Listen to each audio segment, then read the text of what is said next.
Senpai!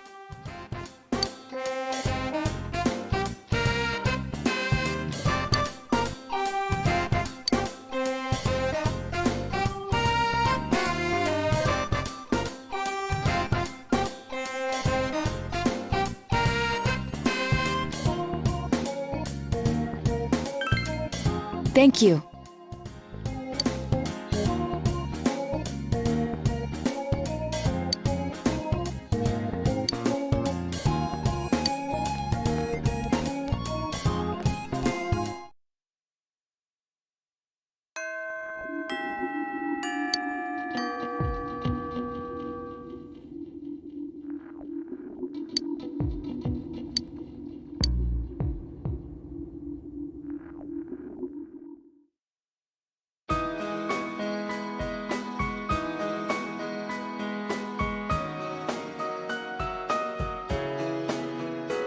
I am Yakushiji, Secretary of the Shirogane Estate. I humbly apologize for the other day. I must also apologize, though I may not have known. I involved you in this. It was an act put on by my grandpa. My master has been terribly saddened by Naoto-sama's state of affairs lately.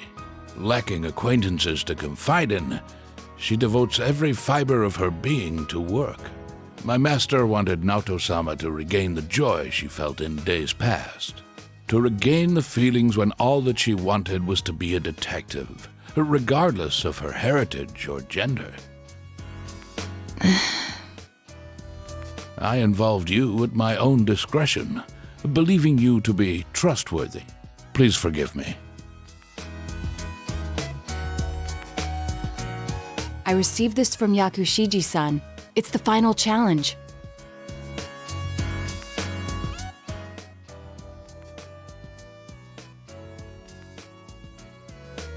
A place I'd be fond of.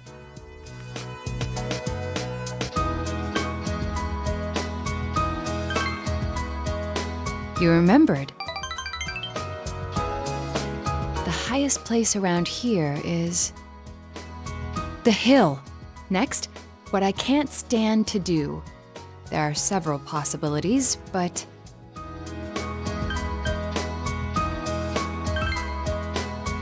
that's right! Did I mention that before?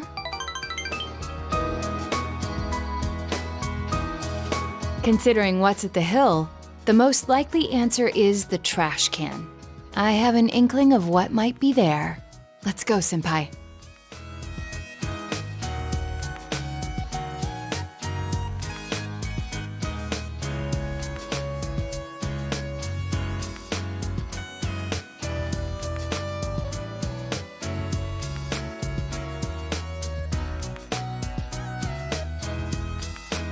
I forgot this thing even existed.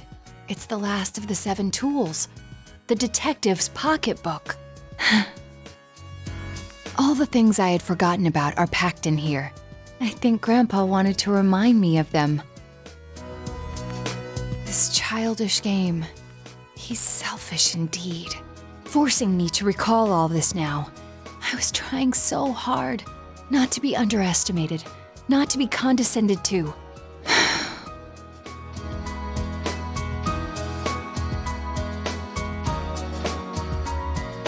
If I solved this town's murder case, then everyone would accept me. They would acknowledge me as the 5th in the Shirogane lineage of detectives. That's what I told myself. I just wanted to be accepted. I wanted to be needed. That's why I fretted and stood on my tiptoes and focused only on solving the case. But the original reason I wanted to become a detective, it was because mysteries intrigued me, and I could help people by solving them. That's all. I remember now. Do you recall the time I faced myself in the TV world? It was my task to accept the self who yelled, "I want a reason for me to stay!" But my reason to stay was not solely to solve the crime. You, everyone, gave me a reason. You gave me a place to stay.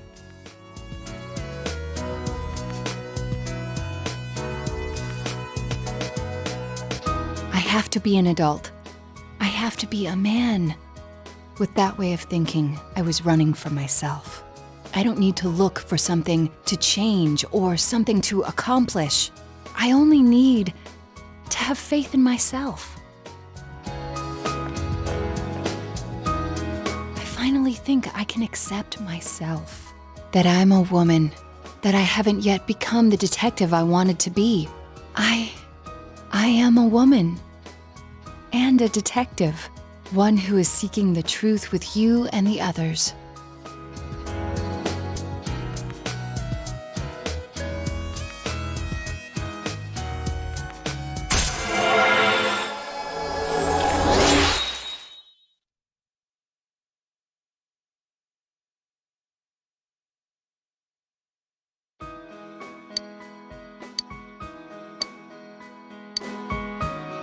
When I'm with you, I become scared, afraid that the instant I admit the truth, everything will spill out. But I need to say it. My true feelings. I love you. Anyway, that seems to be the truth.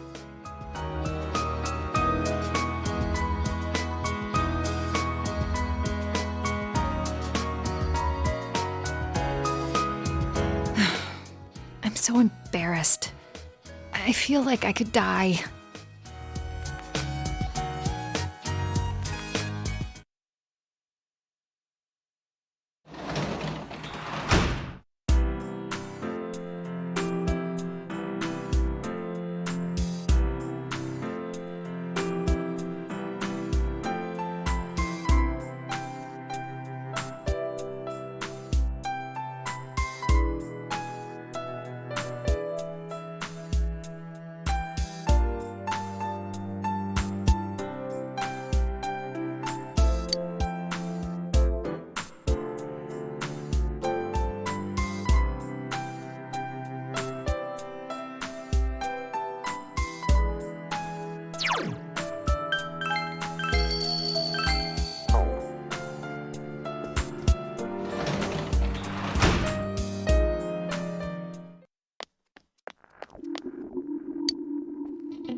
I see.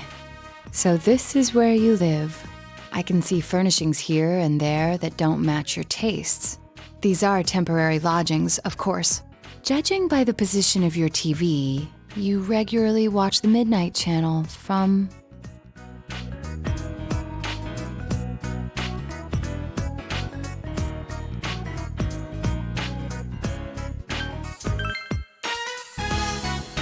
Oh, sure. There? That's a bit close. Anyway, I'm sorry for intruding like this. I wanted to give you something. I made this. Please accept it. See, I haven't crafted anything like this in some time. If I went back to the estate, I could have added a camera and transceiver. Oh, but it flashes. I made myself one to match. Don't laugh, or say it's stupid or childish, okay? The title of detective became a burden to me. I thought I had no other aspects apart from detective self. But you gave me a reason to be, as neither adult nor man. Senpai, being with you, I felt I was glad to be a detective. And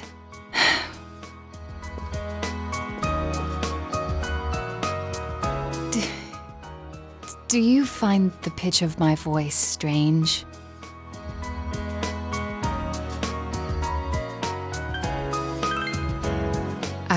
I see.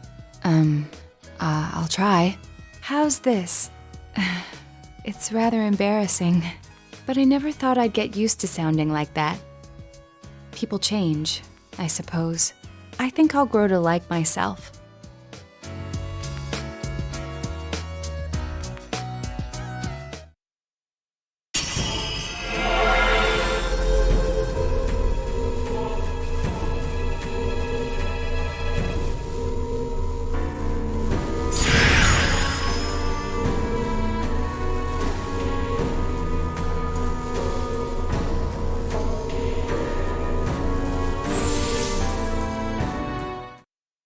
This potential was still dormant within me.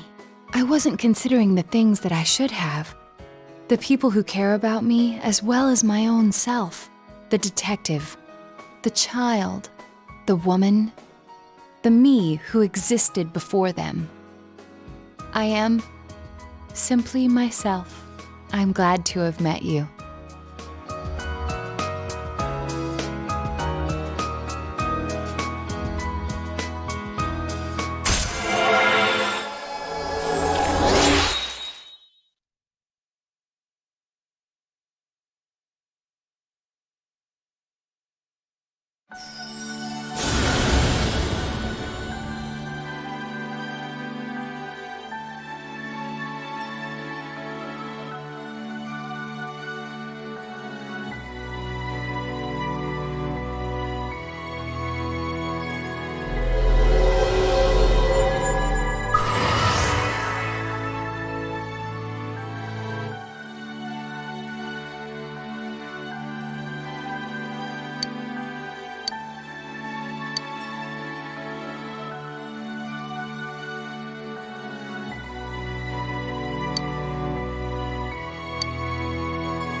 You're quite close. I'm not sure how to put it. The puzzle of my emotions has been solved already. But I love you.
Huh?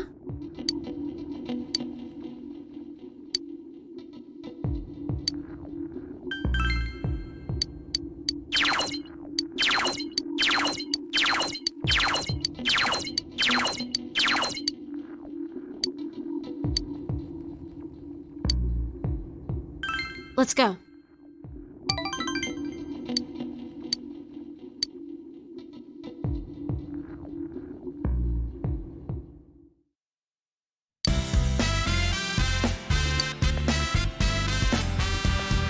Oh!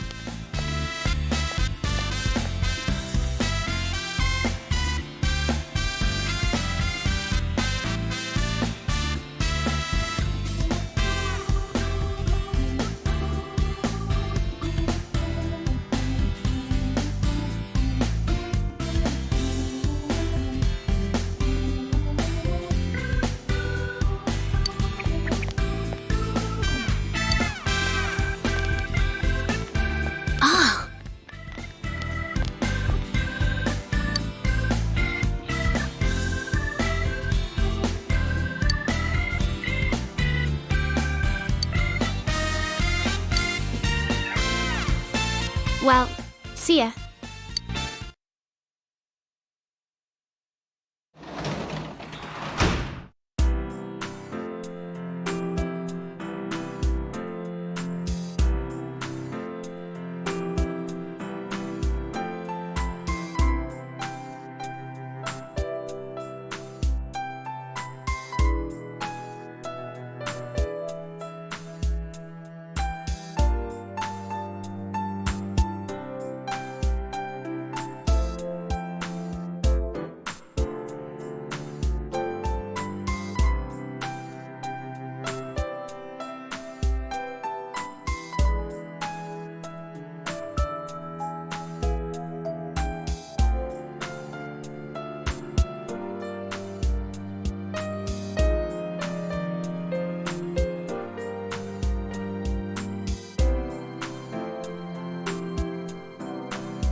Yo!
Man, this fog just won't quit. The weather report said it might start snowing soon.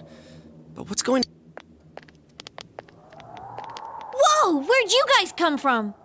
Wow, that's quite a crowd you got there. We ran into each other back there, so we came together. The fog's so thick that sometimes you can't see your nose in front of your face, so everyone's forming groups now.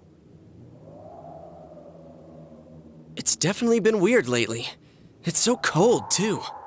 Visibility's so bad it's scary. Can I stick close to you, Senpai? Oh, this girl never changes. It really is hard to see anything in this, though. It's just like on the other side. What? Guys, put on your glasses!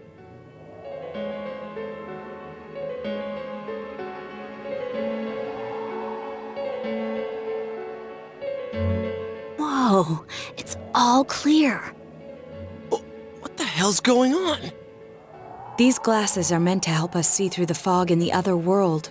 But putting that aside, no glasses would improve one's visibility in a fog under normal circumstances. Then, could the fog from over there be leaking into our world? Huh? Well, you guys think that's it? I was kinda expecting you to ignore it as Chie being random again. It's just a thought.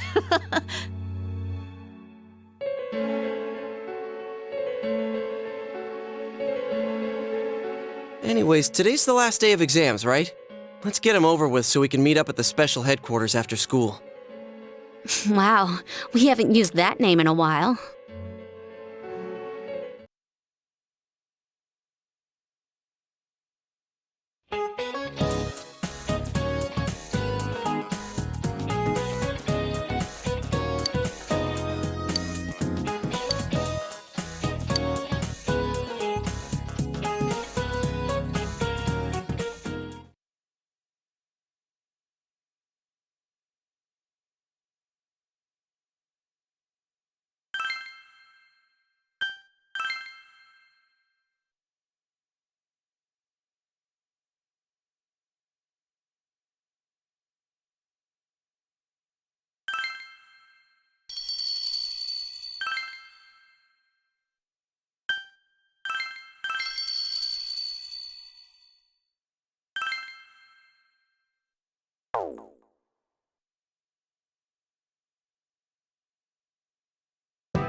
Hey, here's a story about the fog.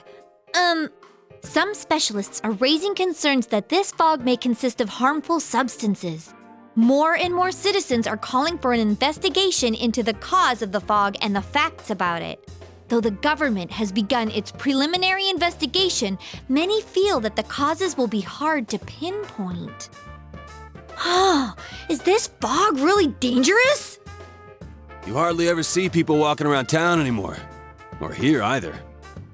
Everyone's too scared of the fog now to go outdoors much. It does seem a lot like the fog on the other side. But beyond that, I'm clueless. There's another item of note here.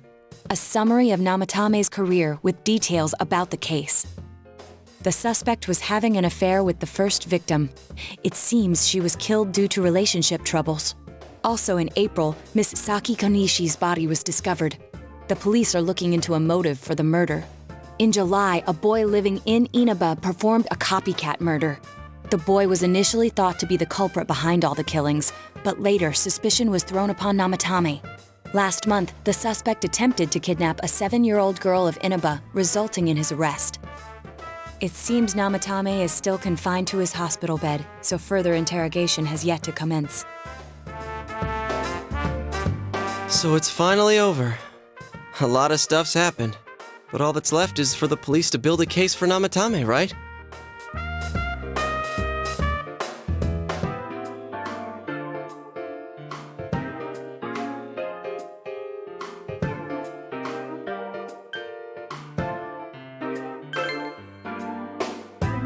Whether he confesses or not, it was him who did everything.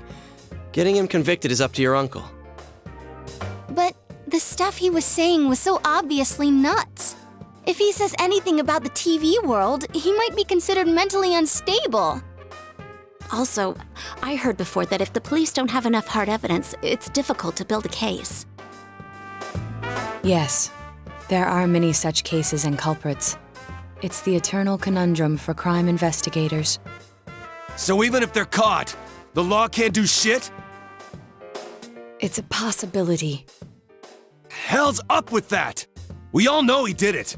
You can't just let a maniac who thinks he's saving people by killing them run wild on the streets! They better not dismiss something this serious because of some mental issues. Saki-senpai. No, not just her. Or that announcer.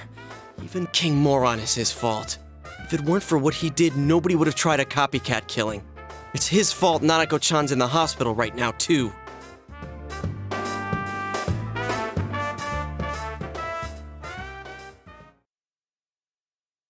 What's the matter?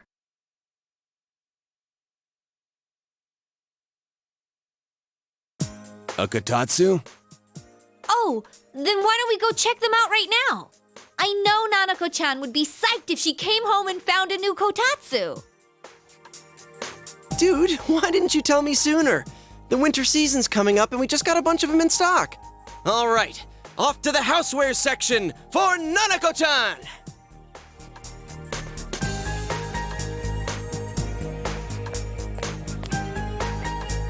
If we're getting a kotatsu, we better get some oranges to complete the set. It's a cliche because it's true, damn it. The best compliment to a kotatsu would be a heated rug. Dude, that much juice would kill the breaker the moment you tried to microwave something. Oh yeah, you've never used a kotatsu before, huh, Ted? It's nice and toasty. Can I still stay here? You kept your promise to me, so I should be going back. But I don't want to go until Nana-chan gets better. Of course you can stay. How many times do we have to say this before it gets through to you? Nanako-chan would be sad if you weren't there when she wakes up. But I couldn't save Nana-chan. Don't be silly. We saved her together. We caught the killer, man. We couldn't have done that without you. Teddy, you shouldn't talk that way when Nanako-chan is still fighting. You guys.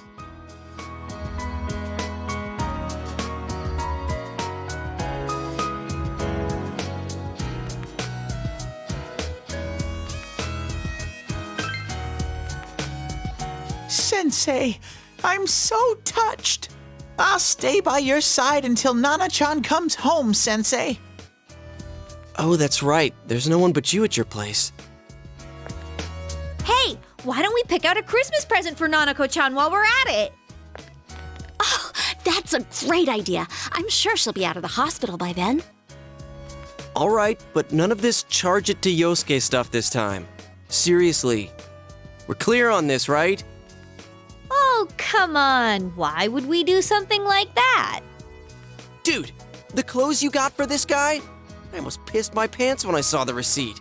How many days do you think I had to work to pay that off? Well, I can't help it if Juness overcharges for things. Ugh. Well, I guess you gotta expect that. It's not like Chie-san's ever had the occasion to help a guy shop before. What? What did you just say? Come on, baby.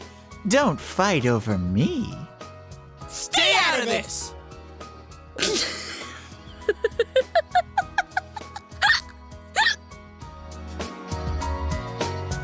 Let's leave them be and think of a present for Nanako-chan on our own.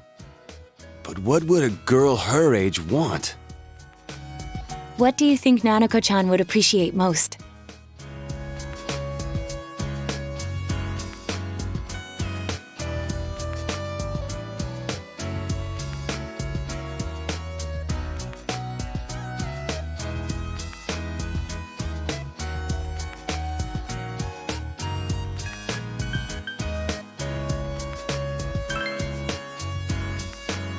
That's not really for kids. It's still pretty cute. Just like the real thing. All right, as soon as Nanako-chan's out of the hospital, we'll have a party at your place. Yes! And we'll bake the cake! Of course! Let's make it a cake to remember. Oh, no, you're not! Are you trying to send Nanako-chan back to the hospital?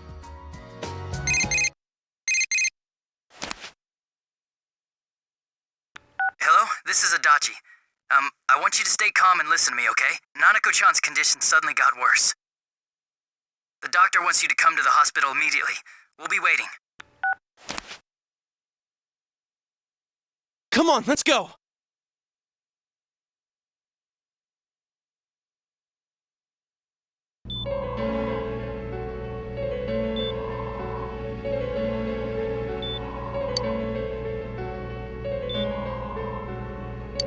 Doctor, this fog is poisonous, isn't it?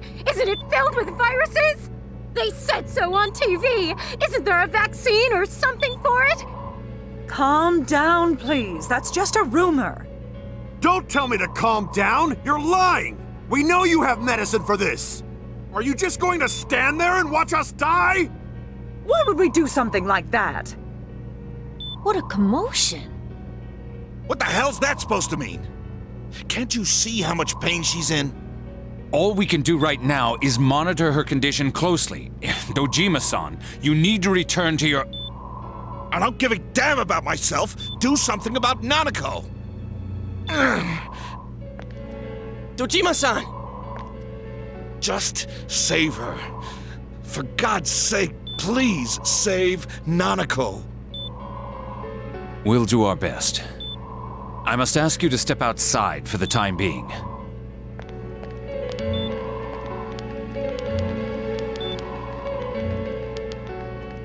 Nanako.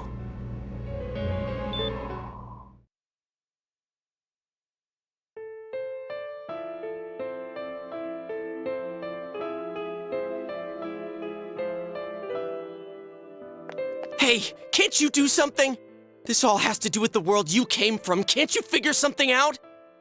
I'm thinking, but... Damn it! Why does this have to happen to a little girl like her?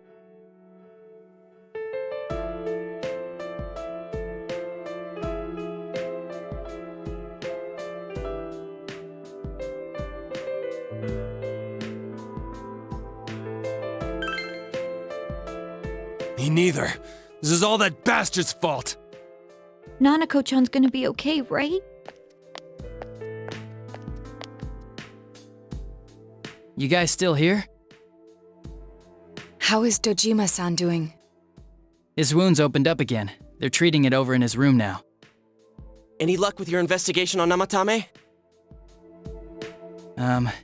About that. I won't mince words here. We're gonna have a hard time making these charges stick. What's that mean? I talked with the guys at the station, and it'll be next to impossible to find him guilty in court.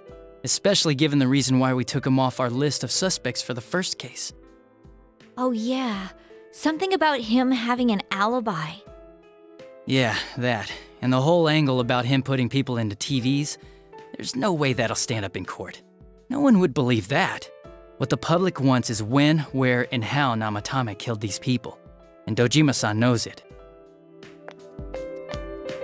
Well, ain't you calm about this? I'm just telling you the truth. And you call yourself a cop? Huh? You want to see that stuff so bad, we'll show you! Hurry up and bring a TV here, damn it! Hey, stop! What the? Is Nanako-chan's family here? Hurry inside. Please talk to her.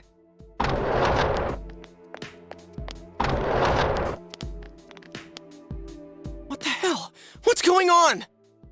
No. Nanako-chan.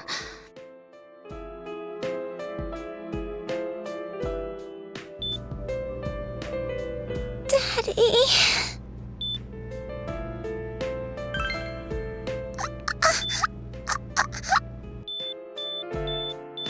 Nanako-chan!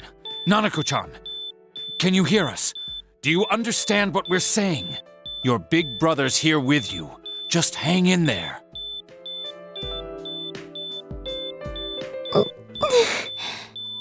Where's Dojima-san? We're calling for him right now.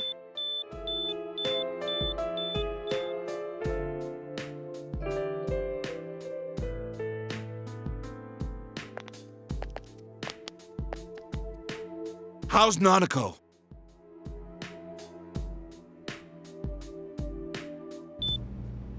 Doctor. Big Bro.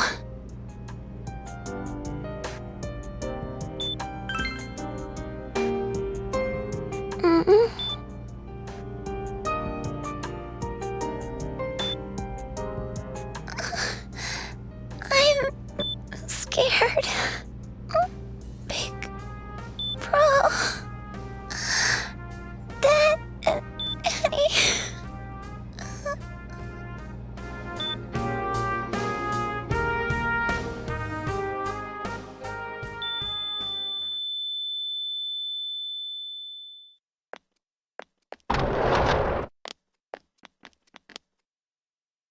Nanako!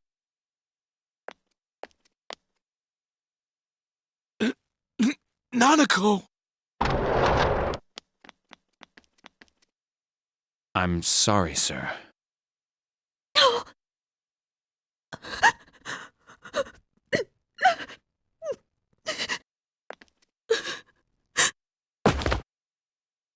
Damn it! Damn it! Nana-chan.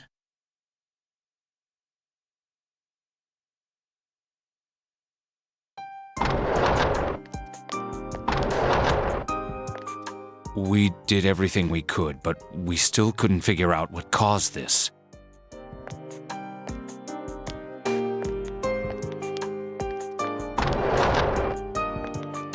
Ah!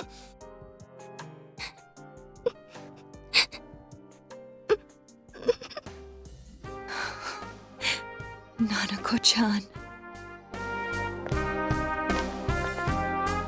Dojima-san, what's with that look?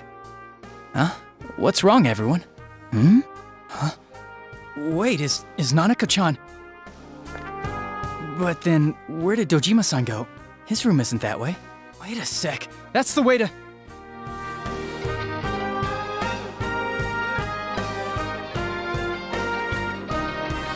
Senpai! Senpai! Dojima-san might have gone after Namatame! Adachi-san said he was admitted to this hospital! You transported him to the same hospital? For crying out loud, he's the suspect in the case! What are you getting mad at me for? This is the biggest hospital, and he's in no condition to be moved.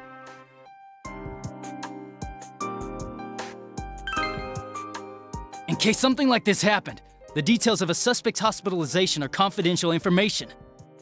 Just tell us where he is already! Dojima-san's on his way, ain't he? You don't know what he's gonna do there if we don't stop him! Kanji-kun, you don't mean... Hold on. Just what are you guys talking about? Cough it up! Where's his room? Top floor in the second surgical ward. Furthest room back. But there's a police guard.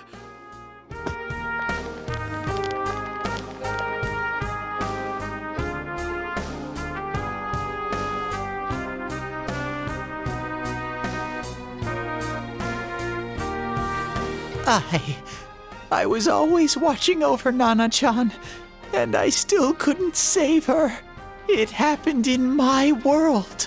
Even though I was the only teddy in that place, I still couldn't do anything.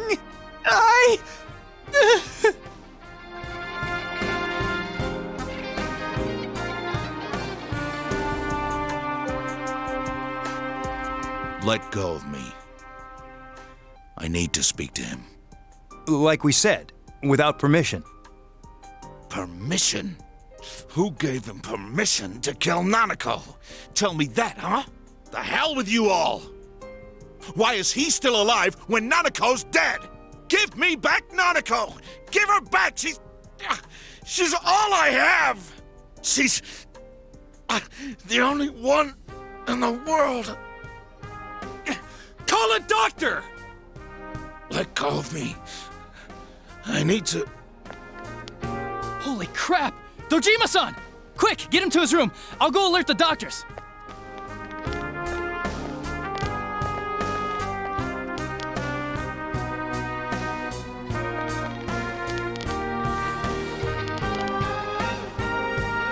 Dojima-san, was he seriously gonna... His only daughter's dead. Nothing would have surprised me. Dojima-san probably knew that there's little to no chance Namatame would be convicted. Damn it. He killed Senpai, and now Nanako-chan. And the bastard's gonna walk away without paying for what he did.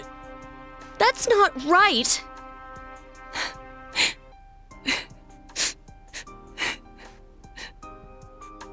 Why? Why is he the one that gets to go on living?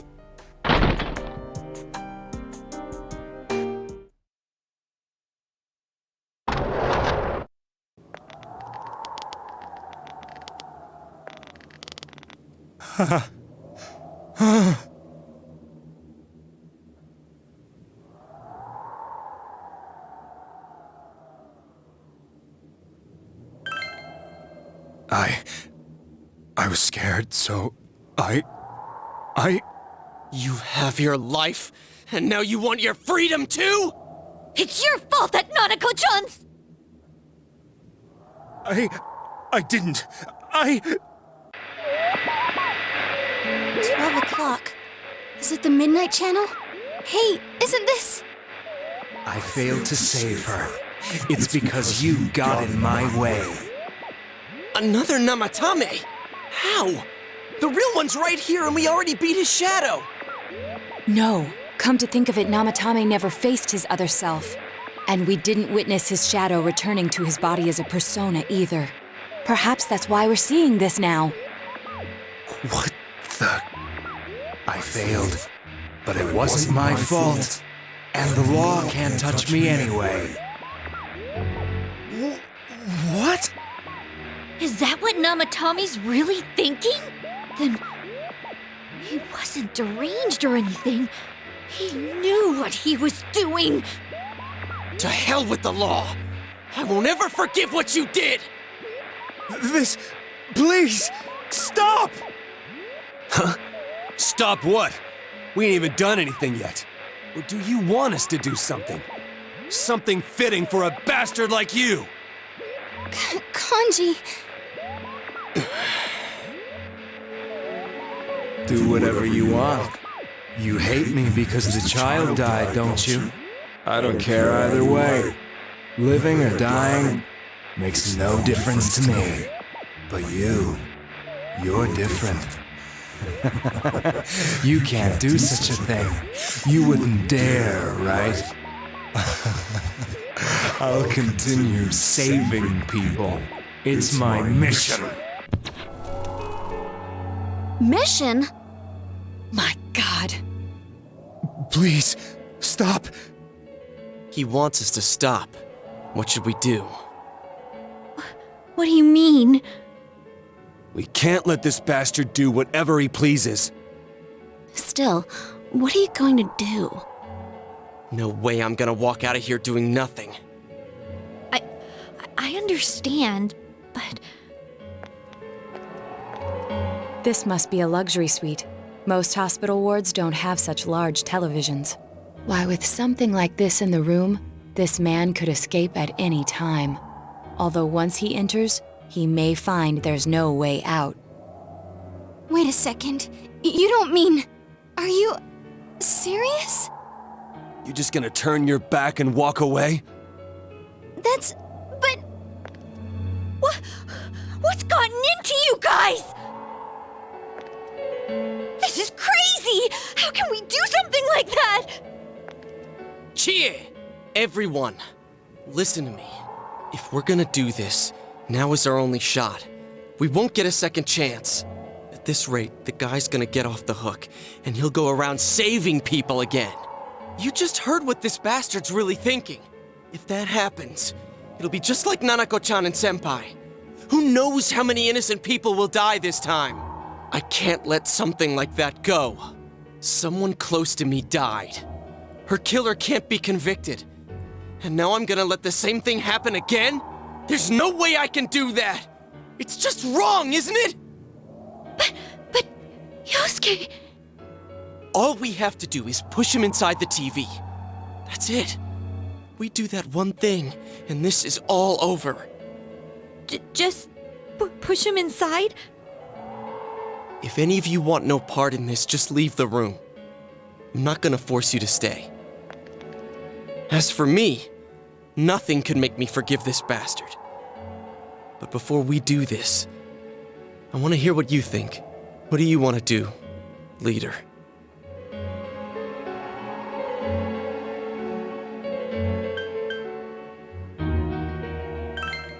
We don't have time to wait. If we don't do this now, the cops will come back. What are you trying to say?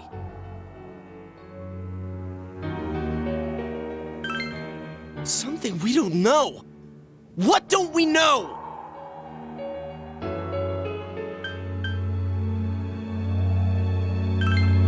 But we just heard the guy's true feelings on TV. What didn't you understand? Well, what is it? I already told you there's no time to waste. Are you even getting at something here, or are you just stalling?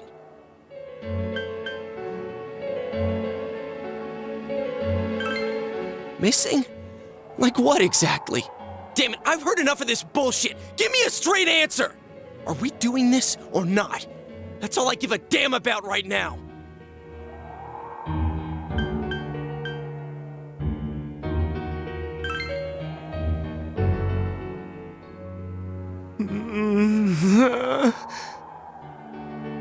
He's right. Let's all calm down for a second. I'm perfectly calm. Hey, what did you mean by we're missing something? What's there to miss with a sick bastard like him? Hey, let's all take a deep breath. After what happened to Nanako-chan and seeing Dojima-san, we're not thinking straight right now. Fine.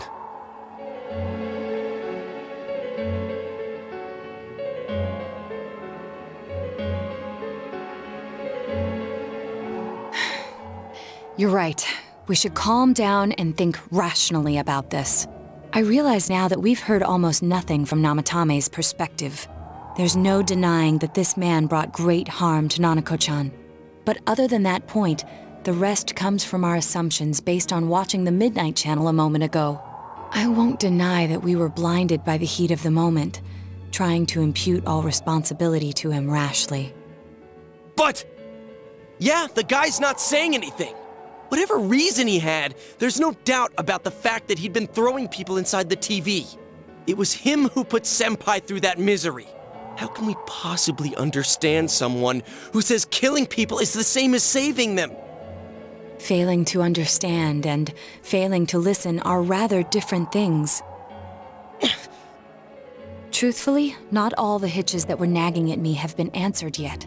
We'll have to see what he can tell us about them, though it appears he's in no condition to do so at the moment. True. Dealing with him right now might not solve all the things that are bothering us. Damn it. But you better remember this. I'll do everything I can to stop him from repeating what he's done. Anytime, anywhere, anything.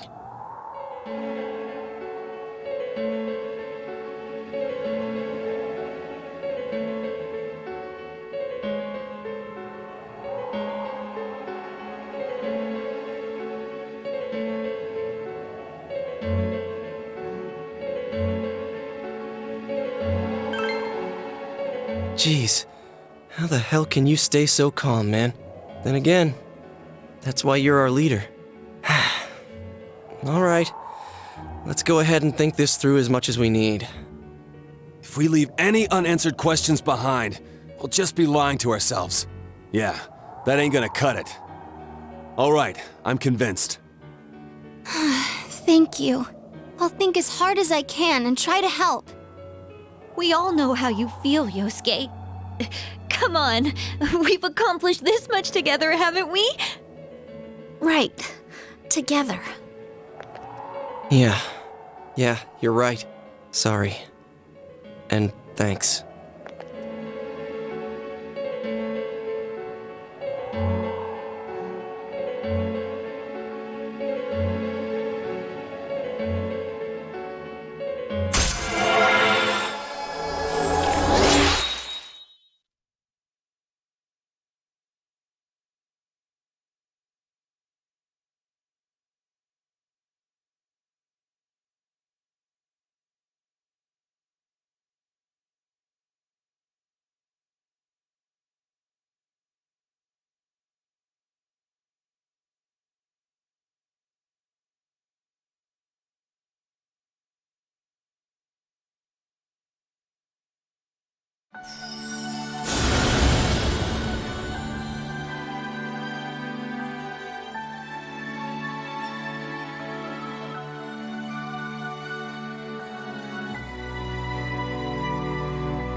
Hey, you guys?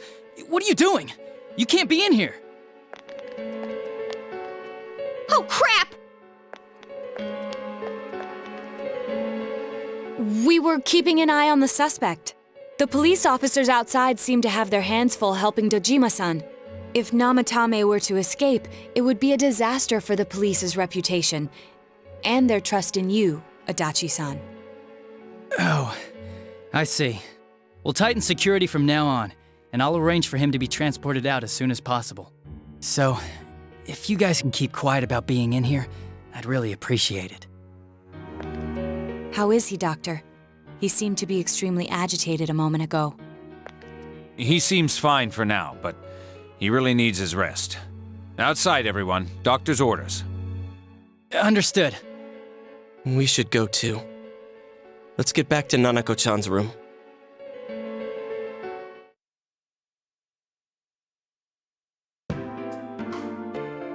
So what's this thing we're missing, huh? To tell the truth, there's something that's bothering me too. Why did he start killing people in the first place? Well, he said himself it was to save them, right? So he killed his lover in order to save her and kept going?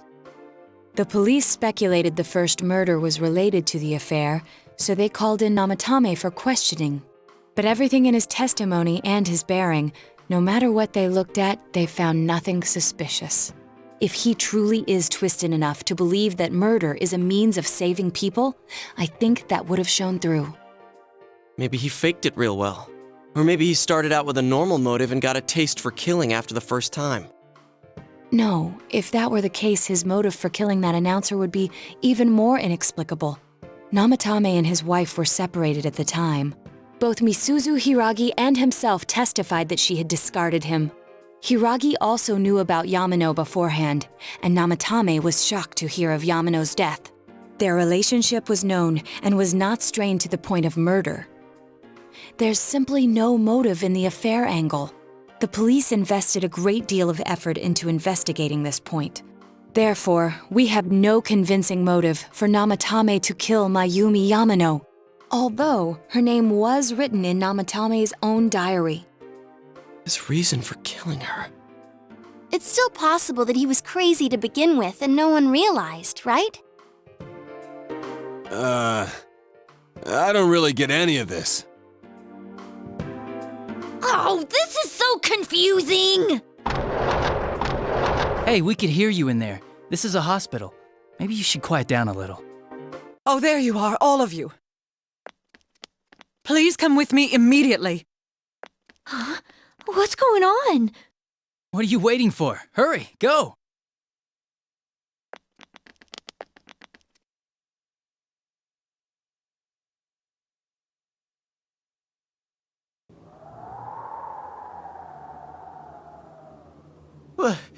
Where am I? Is this Teddy's world? This doesn't quite feel like it, though. I remember being at the hospital. That's right, Nana-chan. I couldn't do anything.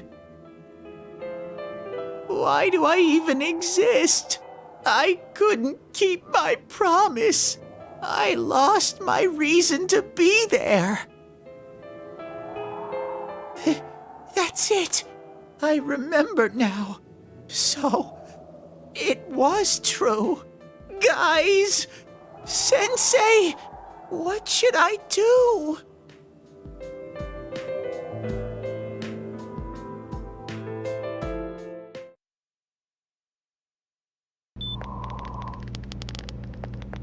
Oh, there they are. Nanako-chan came around. Huh? What did you just say? Nanako-chan's alive? Are you serious? It's very rare to be resuscitated after one's heart and lungs fail, but it does happen. But until I know why she collapsed in the first place, I can't say for sure how well she'll recover from here on. Still, Nanako-chan's a fighter, and she's trying desperately to stay alive. So this isn't a joke? You're actually telling the truth? Nanako-chan. Oh my god.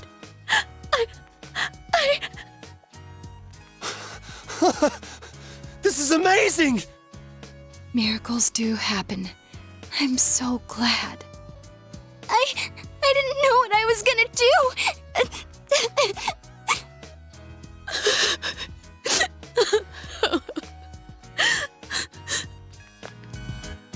Come on! Stop crying, you two!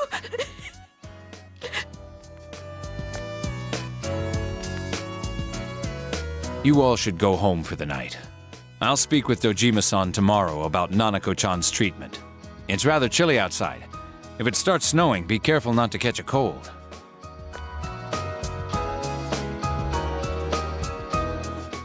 Wait a second, where's Teddy? I noticed he didn't come with us when we went to Namatame's room. You're right. That's weird. I figured he wouldn't move from Nanako-chan's side. Teddy, where did you go? Oh yeah, he has a cell with him. Wait, I shouldn't use mine inside the hospital. I'll try calling him up once we're outside.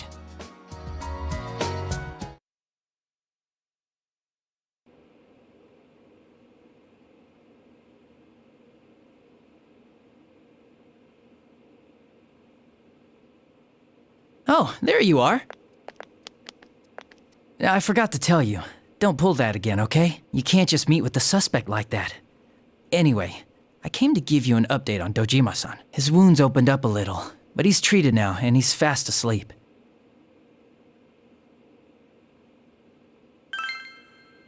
He'll be alright, don't worry. Knowing him, by this time tomorrow, he'll be on his feet and yelling at people again. Don't tell him I said that. Anyway, I heard Nanako-chan's on the road to recovery again. You guys were being so dramatic that I got really worried. But this is good news. She'll be well again in no time. By the way, you're all alone at the house now, right? Well, enjoy your freedom while you can. Dojima-san and Nanako-chan will be back soon after all.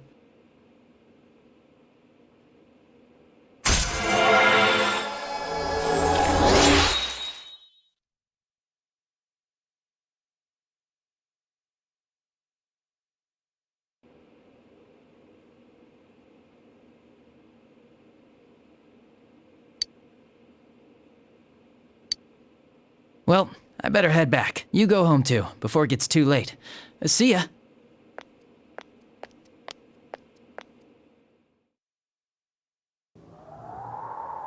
Couldn't save. I couldn't save. Why? Mayumi. And that girl too. I couldn't save them. Huh? What's the matter? Feeling guilty all of a sudden? Sheesh.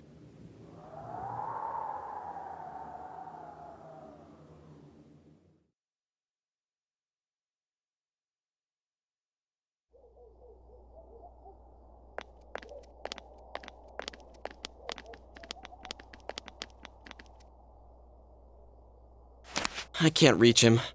Did that stupid bear forget to charge the battery? We took a quick look around the hospital, but there's no sign of him. I wonder where he went. Oh, it's snow. Hey, you're right. Wow, it's been a while since I last saw real snow. It doesn't look that pretty, though, because of this fog. I guess this makes it the first snow of the year. It's freezing. Let's go home. Hey, Yosuke, if you find Teddy, don't forget to contact us, all right? I know. Let's meet up at the special headquarters tomorrow.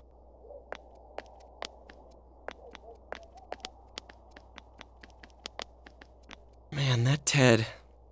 I hope he just went back home by himself. He's probably fine. But I'll hurry home just in case. Well, see you tomorrow.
Welcome.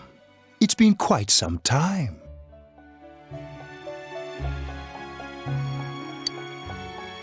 Do not be alarmed. You are fast asleep in the real world. I have summoned you within your dreams. Now then, your journey has taken you quite a distance thus far. Do you believe you'll be able to successfully solve this mystery?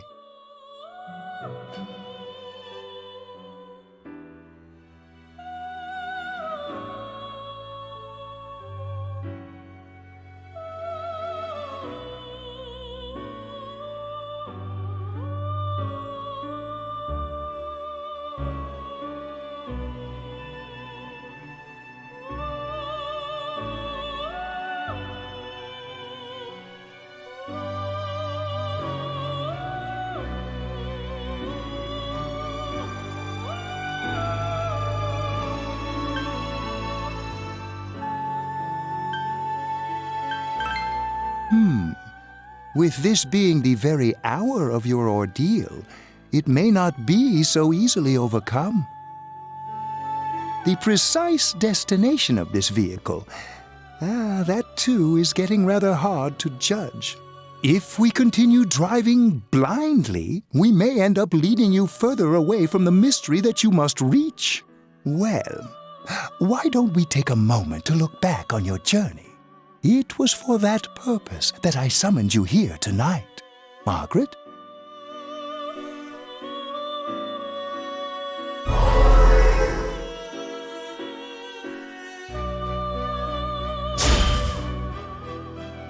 can't ignore that fact any longer. I need to face the truth head on. What's right? What you should choose to do in life? The answers to those things lie within you. I'm going to think about my life and set my own path. We are experiencing the words engraved into your memory during your journey. Failing to understand and failing to listen are rather different things. All right, let's go ahead and think this through as much as we need. If we leave any unanswered questions behind, we'll just be lying to ourselves. I'll think as hard as I can and try to help. Come on, we've accomplished this much together, haven't we? Right. Together. And it seems you have comrades with you as well. Those heading in the same direction through this dense fog.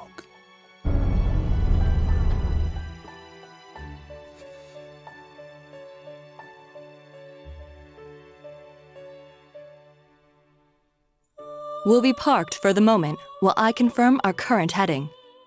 As I mentioned previously, this year will signal a great change in your life. Though there isn't much time left, it can be worth your while to take the time to stop and reflect. People are like water flowing in a river. There is only one stream, but all who pass through it are affected differently. Some travel fast. Some change their course, experiencing countless events as they travel down the river of time. Just so. The state of this room reflects the scenery of your heart. Perhaps this may be a time for contemplation rather than action.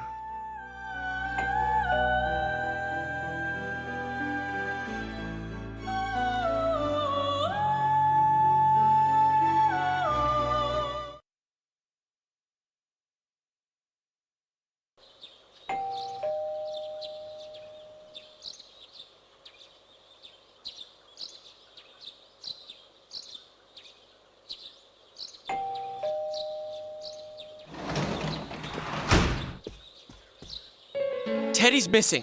I looked all over the neighborhood, but I couldn't find him anywhere.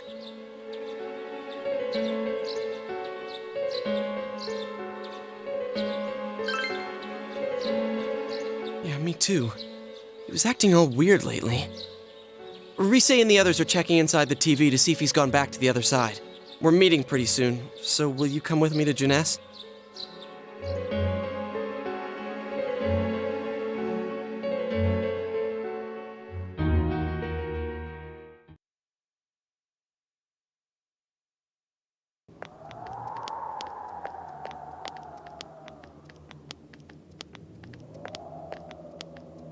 It's no use, man.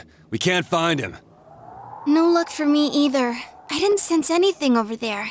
The fog's so dense it might be affecting my readings. I wish I could do better. I'm sorry. That Ted. Don't tell me he really went back to his world this time. We told him over and over that he could stay here.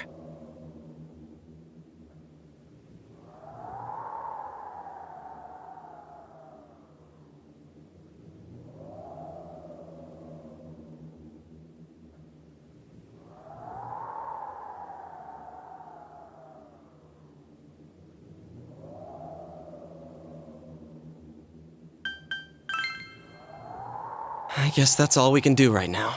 He plays dumb a lot, but he's attached to us deep down. He wouldn't disappear without saying anything, right? I'm worried for Teddy myself, but let's trust in him and await his return. Right now, we must concentrate on the case. It won't be long before Namatame is transferred to another location. We must hurry, or we will miss our only chance to get his perspective on this. You know, I've been thinking about the case since, but something just doesn't seem right. Let's quickly review the facts. Of all the victims, only 2 were killed. Miss Yamano the announcer, and Saki-san. From the documents we found in the car, we know Namatame had some sort of dealings with them. After that, there were multiple attempted murders in which we were targeted. It was only when he took Nanako-chan that we caught him in the act, identifying his modus operandi in the process. When I hear you put it like that, sounds like the dude's guilty. As a result of Namatame's arrest, the police admitted that Mitsuo Kubo was a mere copycat killer. Back up to yesterday. Remember when you said Namatame didn't have a motive to kill the announcer? That's what's bothering me. Right. Either he's completely nuts, or we're misunderstanding something. You lost me. She's trying to say that if Namatame is sane, then there may be facts in the case we don't know about yet. Sane or insane? Sounds like a play I saw before. When he talks about saving people, what does that actually mean? I don't think there's any doubt that it includes kidnapping people and throwing them into the TV. Could he mean saving them through death? He did call himself a savior and said that the other side is a wonderful world. So they'll be saved if they die? What a bunch of crap! The bastard should have gone and saved himself. What do you think, Senpai?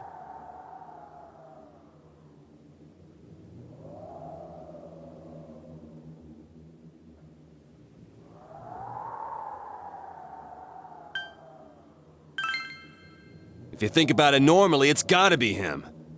But there ain't nothing normal about that world anyways. There's something I've been wondering about for a while. When we first encountered him, he said, "You're the ones I saved. Don't worry, I'll save this girl too." So, if he saves people by killing them, did he save us too? Wouldn't he actually have failed to save us? You raise a good point. If he thinks that salvation comes only through death, his words to us make no sense. And another thing, the Namatame who appeared on the Midnight Channel said he failed to save Nanako-chan. Well, maybe he really was trying to save the victims by putting them inside the TV. Come on, don't get all quiet like that. You guys know I just say the first dumb thing that pops into my head.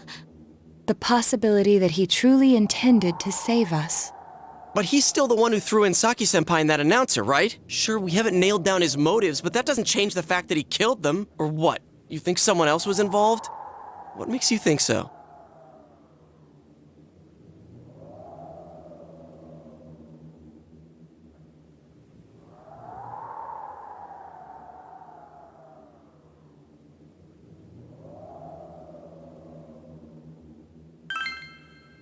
But that points straight at Namatame. Come on, man!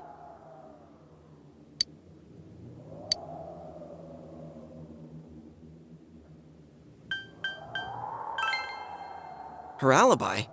Wasn't it airtight right from the beginning? How could she kidnap people and throw them into TVs if she's out of the country?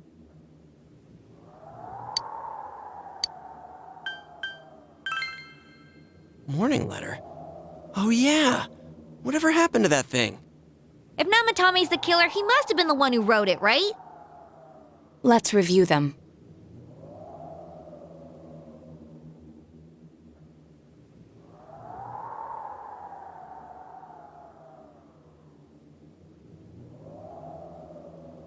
Yes, that's right.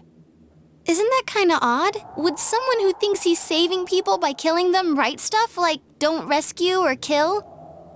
Yeah, and the "will be put in and killed" part doesn't make sense either. If the killer was writing it, wouldn't it be more like, "I'll put in and kill"? Hey, could this mean...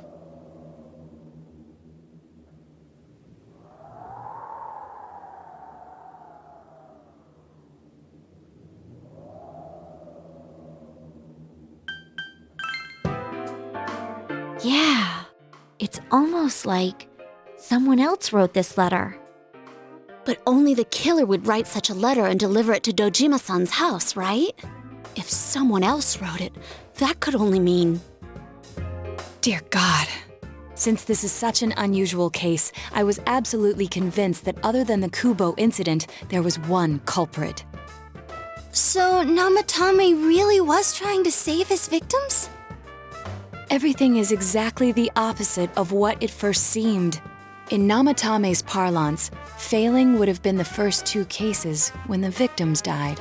If he had used his method twice and failed both times, he would hardly have continued using the TV. And yet he did. It all seems to suggest that someone else wrote this warning letter while observing the entire case. Someone else? Then it wasn't Namatame that killed Saki-senpai and the announcer? We can't say for certain yet. We urgently need to speak with Namatame face to face.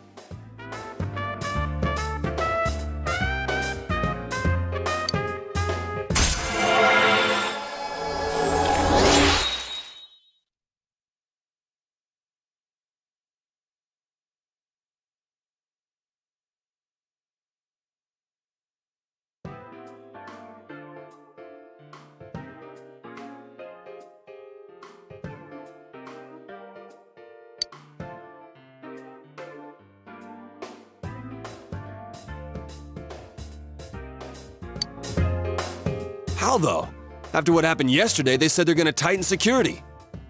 I have a plan, but there's no time to waste. Let's hurry to the hospital.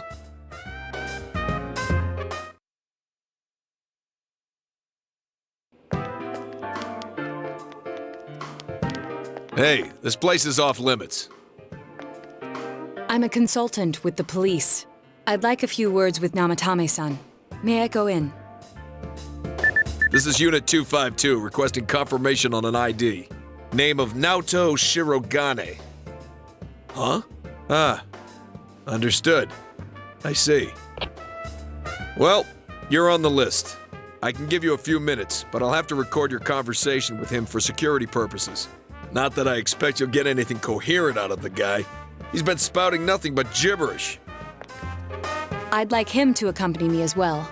He has no identification, but this is an emergency situation, and he's here in Detective Dojima's stead. Huh? Detective Dojima sent him? I wasn't informed of this. I'll vouch for his identity. Well, I guess it's better than dealing with the man himself. We have our hands full with the transport procedures, so the last thing we need is Detective Dojima running wild. Detective Adachi is busy somewhere too. This is Unit 252. Huh? I see. Has something happened? There's something about a suspicious object out in the lobby. Ah, well then, this works out nicely. You should back up your colleagues downstairs. We'll keep watch over Namatame-san. A disturbance in a hospital lobby, after all. It sounds serious. If anything happens, hit the nurse call button. I'll leave the rest to you. Understood. Please be careful. I knew they were undermanned, but I didn't expect it to go this smoothly.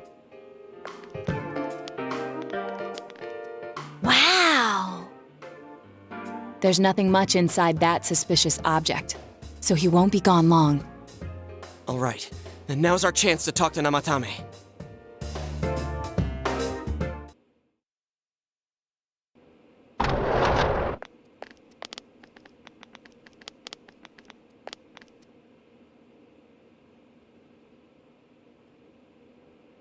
Namatame-san, there's something we'd like to ask you.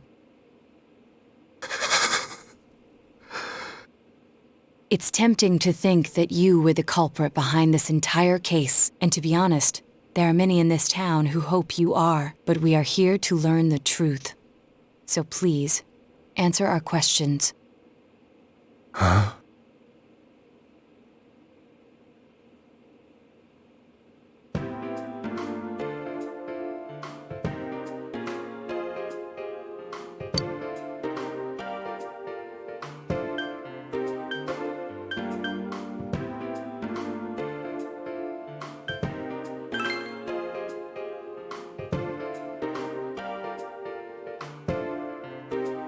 They were killed. I couldn't save them.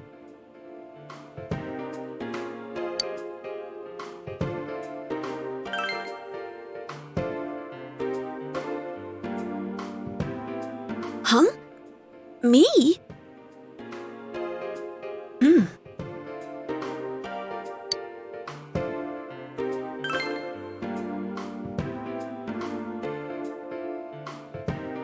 No. If nobody saves them, they'll be killed. That's why I put them in there. Then tell me if my estimation is correct so far. After discovering the Yamano and Konishi incidents, you realized an appearance on the Midnight Channel meant certain death. Thus, to save her from that fate, you kidnapped Yukiko Amagi. You couldn't let her be killed, so you threw her into the TV, preventing the killer in this world from reaching her. And you repeated the process as more individuals appeared on the Midnight Channel. It all falls into place. His body is weak, but his mind is sound. He's trying to tell us the truth. Yeah, but if the stuff he's saying is true... There's another killer who murdered the first two victims? Indulge us in a few more questions.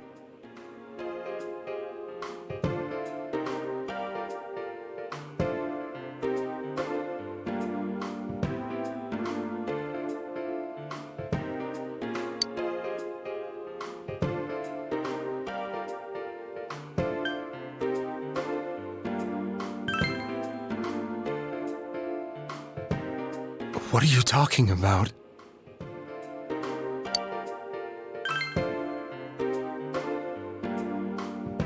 I have no idea. I want to know that too.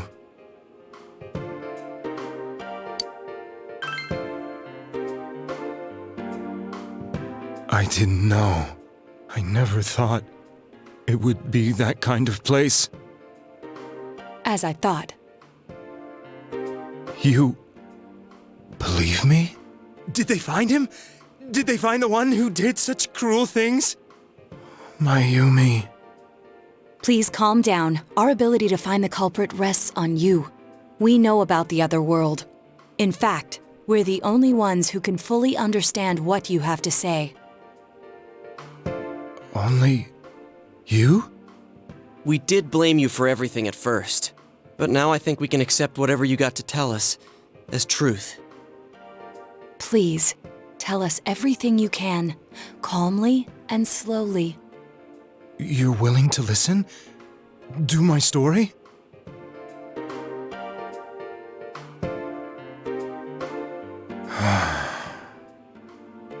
All right.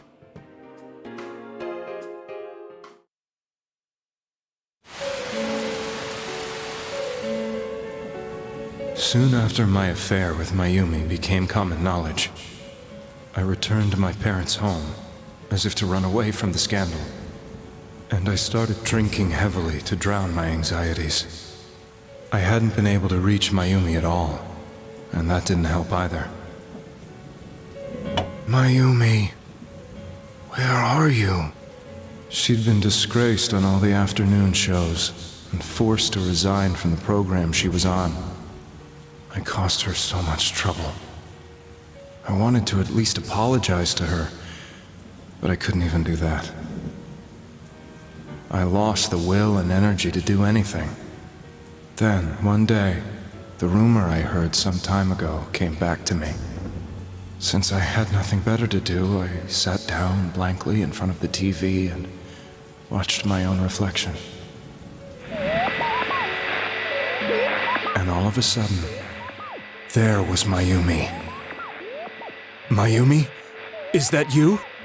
The Mayumi inside the TV looked as if she was calling to me for help. Mayumi? Mayumi! When I reached out unthinkingly to touch her, my arm disappeared into the TV, as if I had dipped it into a pool of water.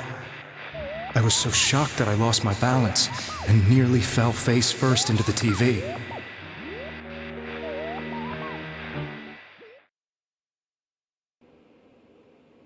I was so scared. I couldn't understand what just happened. I thought maybe I'd gone insane. In the end, I decided to think of it as just a dream, and I went back to the city the next day after finishing work. The next afternoon when I got to work, I was fired on the spot, as I expected. That wasn't what broke me, though. It was Mayumi being found dead, and not just that, but it had happened in my hometown.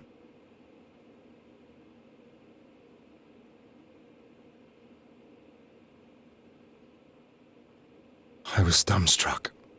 But later on, I remember the image of Mayumi I'd seen that night. Was it not a dream? Could it really have been an SOS from Mayumi? I hadn't touched another TV because the first time was so terrifying, but I decided to try it again, and I confirmed that none of it was a dream. So that image, was it something Mayumi showed me, calling for help? That's how I felt. And eventually, you learned of the Midnight Channel.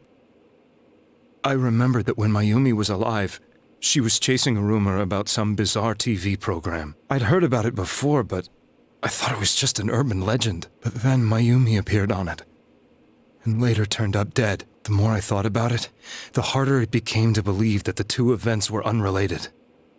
Soon after that, I came back to Inaba to answer the police's questions. I'd lost my job, and I wanted to know the truth of Mayumi's death for myself. Then, on another rainy night, someone else appeared on the Midnight Channel. It was a girl. She looked like she was calling for help, just like Mayumi. The first thing that came into my mind was, Maybe this girl will be the next to die. And that was Saki-senpai. I'd been following all the news about Mayumi, so I noticed right away that she was the girl who found Mayumi's body. And if my hunch was right, she'd be the next victim. I didn't want her to die the way Mayumi did, so I desperately kept watching. I was consumed with the idea of rescuing her. Then, little by little, her image on the screen came into sharper focus. It became sharper? How did you find out it was her? After I came back, my father couldn't bear to see me in such low spirits and gave me a job with the family business. I met that girl when I delivered a package to the liquor store.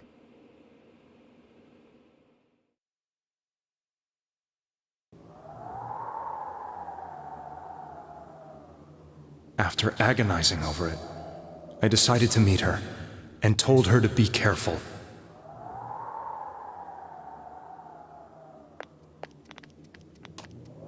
But that same night, on the TV,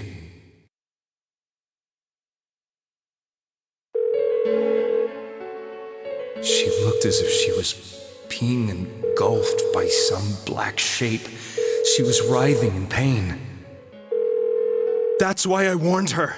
Why won't she pick up the phone? Come on, please!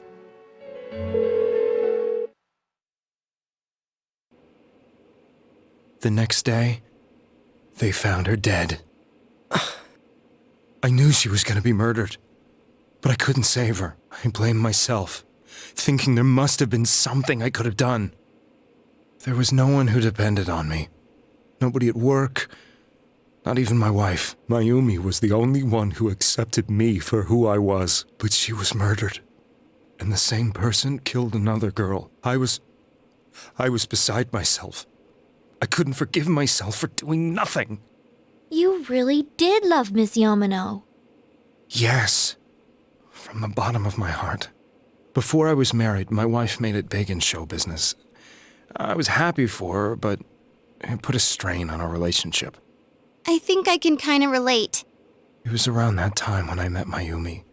She was interviewing our candidate for the next election. She was a big-name announcer, but she only worked with local stations, and her attitude towards work was similar to mine. We both came from Inaba, so she was easy to talk to. I knew it was wrong, but I couldn't help getting intimate with her. She gave meaning to my life. Soon after Saki-san was found dead, yet another girl appeared on TV. That was you.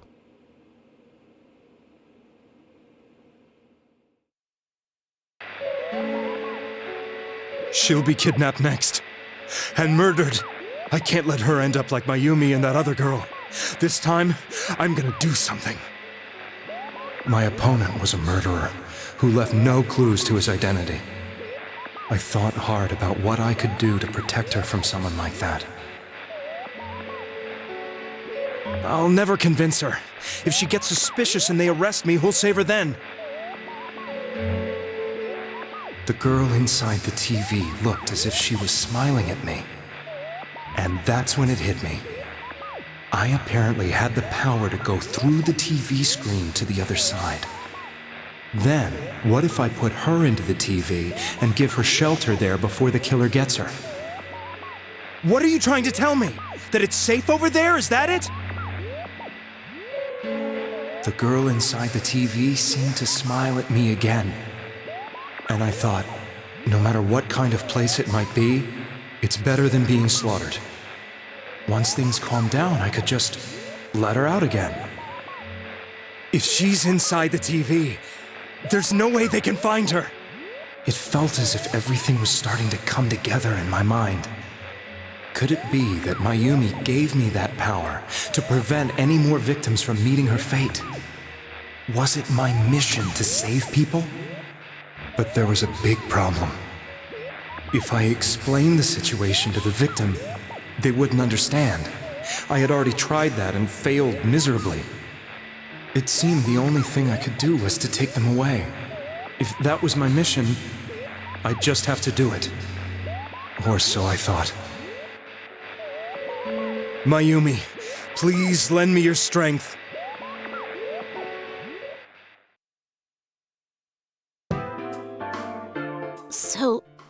Since you thought people who appeared on the Midnight Channel would be killed, you kidnapped us in order to save us. Mission? Give me a break! You never stopped and wondered about any of this? I thought I was the only one who could help them. I did call the police, but they didn't believe me. I knew the area well, thanks to my job. I had a large truck, and I could move around without suspicion. I thought my job as a delivery man would be the perfect cover for my mission. I thought no one else could do it. But are you telling me that I wasn't saving them? If a person is still within the TV world when the fog appears here, they will die. Beginning with Yukiko-san, the people you thought you had been saving were, in fact, in mortal peril. It was my friends here who really saved us all. I had a feeling that was it. When I went after that little girl and entered the TV myself, for the first time, I had some doubts about myself. You refer to Nanako-chan, correct? The police were after me, so I had to get away. But I still felt I needed to do everything I could to save that poor little girl. That's why I went in after her. But the TV world was completely different than I imagined. Such an abominable, grotesque place. I knew that the three of you who I saved went back to your normal lives, so I didn't realize how terrible that world was. I never knew you couldn't even get out of that place on your own. No. That's a cowardly way to put it. I'd probably already begun to realize that it was a dangerous place. If I hadn't, I wouldn't have gone to see you all. See us? Wait, are you talking about the concert we did at Junes? Yes. I wanted to know why the ones I saved were all hanging out with each other, and how much you remembered. But in the end, I couldn't bring myself to say anything and ran home. I must have felt too guilty. But all the doubts and anxieties I'd been unconsciously suppressing exploded out when I entered the television myself. I thought I was going insane. I probably did. And you know the rest. When I came to, I was lying in a hospital bed. You really were trying to save people. But I ended up doing just the opposite. What a fool. I always wanted to enter the world of politics and become useful to society. But after losing my job and the woman I loved, all I had left was this power.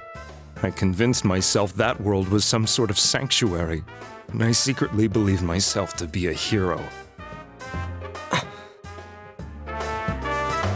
I never doubted what I saw on TV, and believed everything was as I wanted it to be. I didn't think for myself at all. That's why I couldn't protect them. I'm to blame for all of this.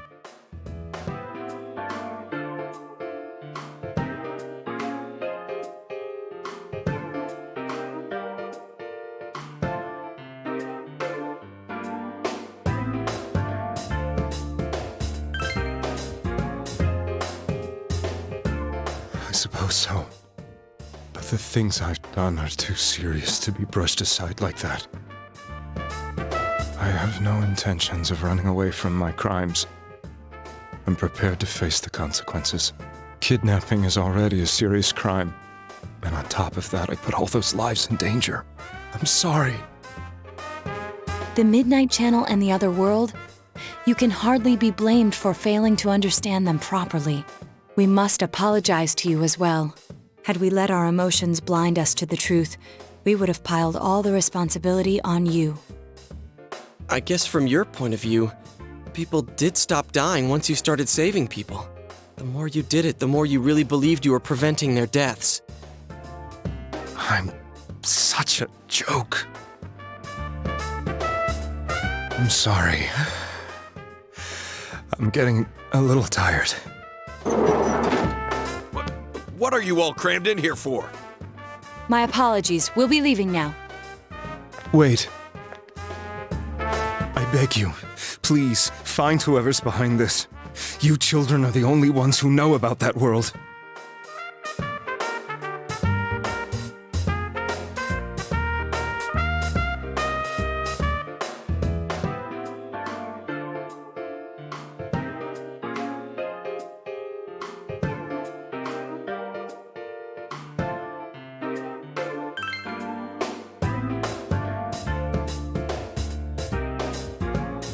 It's all clear now. He never committed any murders.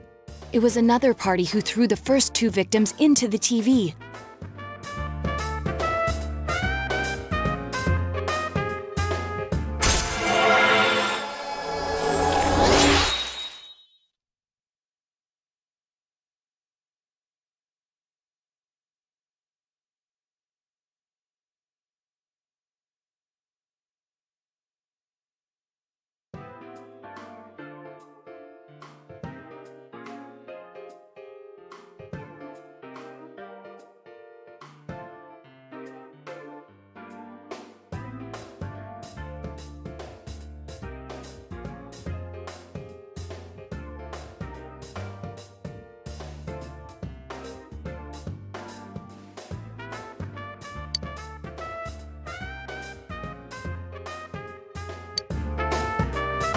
Now get out of here!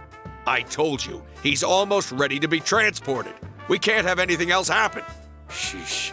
I better not see you rascals here again.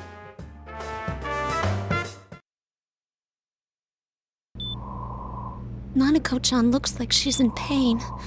She's fighting for dear life. This was the last place we saw Teddy, right? He was so worried about her. How can he flake out like this when we have to find the real killer? The police consider the matter closed.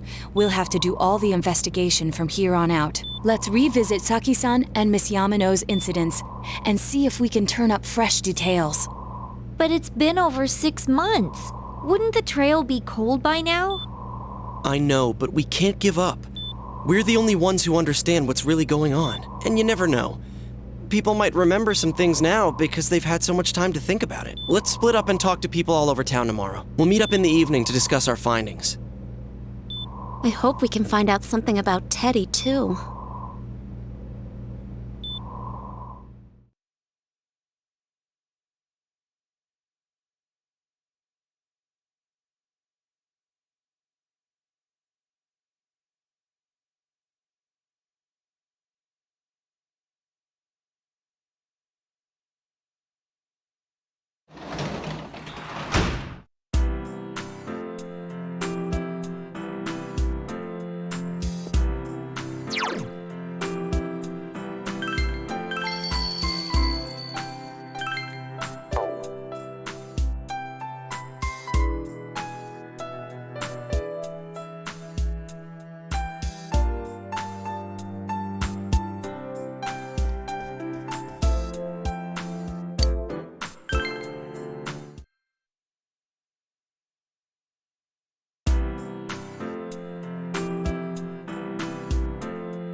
I'm seriously pooped. This stuff's a lot harder when you don't have a badge to flash.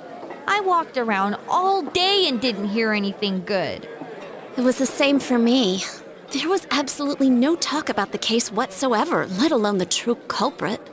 Ditto for me. Actually, in my case, I kept getting bombarded with questions and couldn't get them onto the main subject at all. The killer must be pretty good to have pulled this off without being seen by anyone in this small town.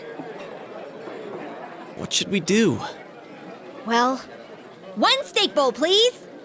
That's not what I meant. But then again, I guess we might as well take a break. I'll have a crab and egg fried rice. I'll have roast pork ramen with extra noodles.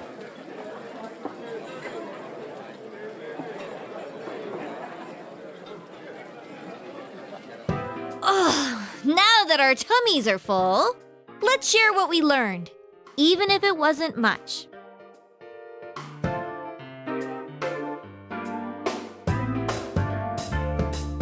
So, to sum up, there really was no new information. The end?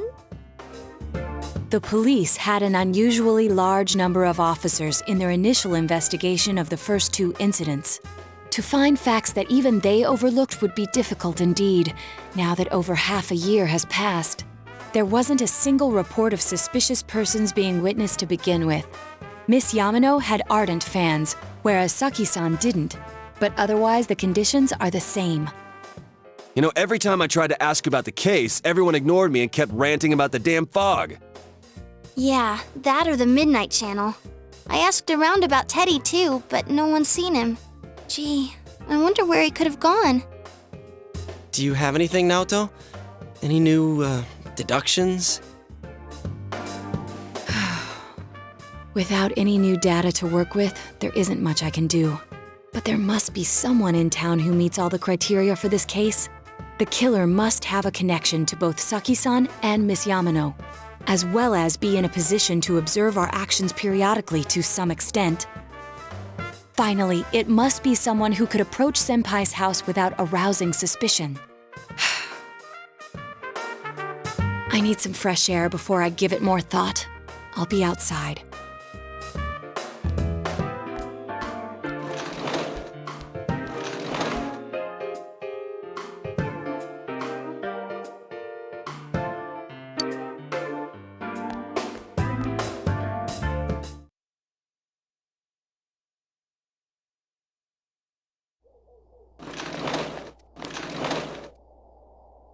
It's snowing. No wonder it's chilly. It's freezing out here. Maybe this'll help clear my head and get my deductive muscles flexing. Hey, is it snowing? Too bad the fog's so thick. The snow just gets lost in it.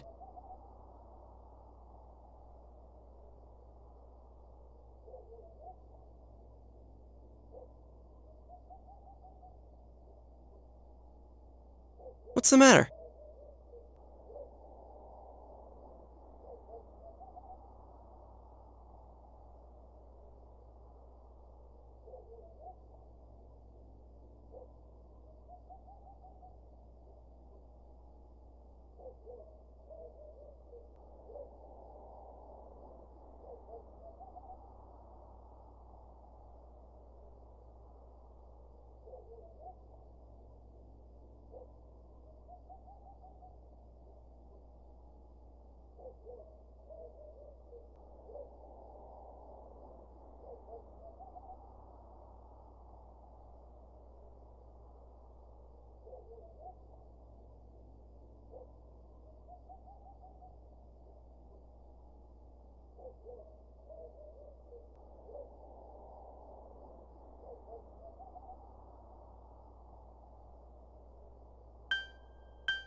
Huh?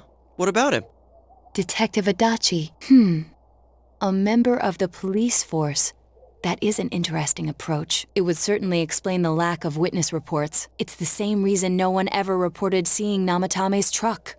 This is a small town, so everyone must have known who he is. And since he's a detective, people definitely wouldn't have thought of him as being suspicious. In fact, he could use his position to his advantage and hide critical information. Huh. Well, if you think of it that way, I guess it's possible. But we're talking about Adachi here, right? I mean, really? Adachi? He's your textbook lousy detective. Are we really on the right track here? Actually, regarding Detective Adachi, I'm not sure how to put it, but there's something that's been bothering me about him for some time now. Yeah?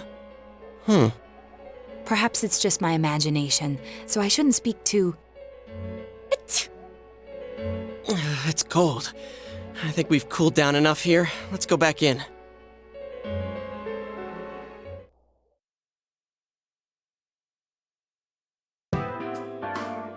Adachi-san? That can't be. I mean, he said he came to escort Miss Yamano and... What? Was he at your inn when the announcer was staying there? When Miss Yamano was staying at our inn, the media were swarming all over it. That's when Adachi-san arrived, saying he'd been assigned to guard her. He told our waitress that fame could be rough. Guard her? He didn't spend the night there? Huh. I wonder if he knew Ms. Yamano. I don't know about that, but I heard he did call out to a girl in my class. I found out this afternoon, but I thought, that's just how cops are. So I didn't think it had anything to do with the case. Detective Adachi also questioned Saki-san, the one who found the announcer's body, on numerous occasions. I heard it was because there was so little information about the case at the time, but it's certainly unusual to question someone with as strong an alibi as hers multiple times. Then you think he had something else on his mind? And that something is what connects those two victims to Adachi-san? Come to think of it, we've been running into that guy a lot, in all sorts of places. And every time he'd tell us what the police were doing before saying, "Oops, I said too much," and clamming up. Was that all to throw us off the trail? It would be no problem for him to drop that warning letter into your mailbox either. Not to mention the fact that he can destroy any evidence that might point to him.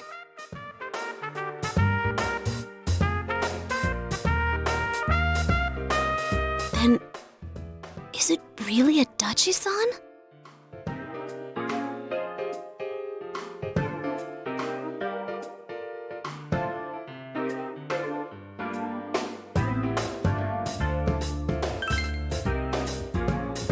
This is still only a tentative theory. We should work to confirm it as soon as possible. This is Naoto Shirogane. Something has occurred to me about the case, and I'd like to get Detective Adachi's input on it. Huh? The transport? It's right now? Right, I see. Thank you. What was that about a transport?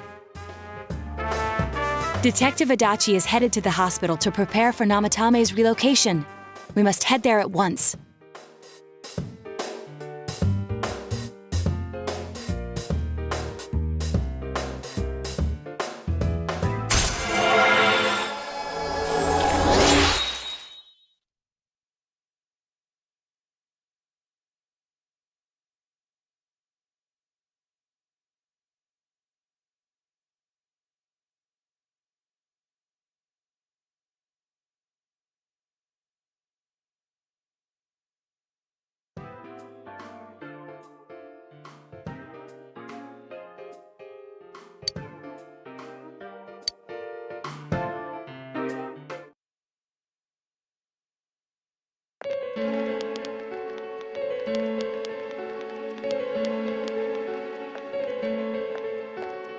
Huh?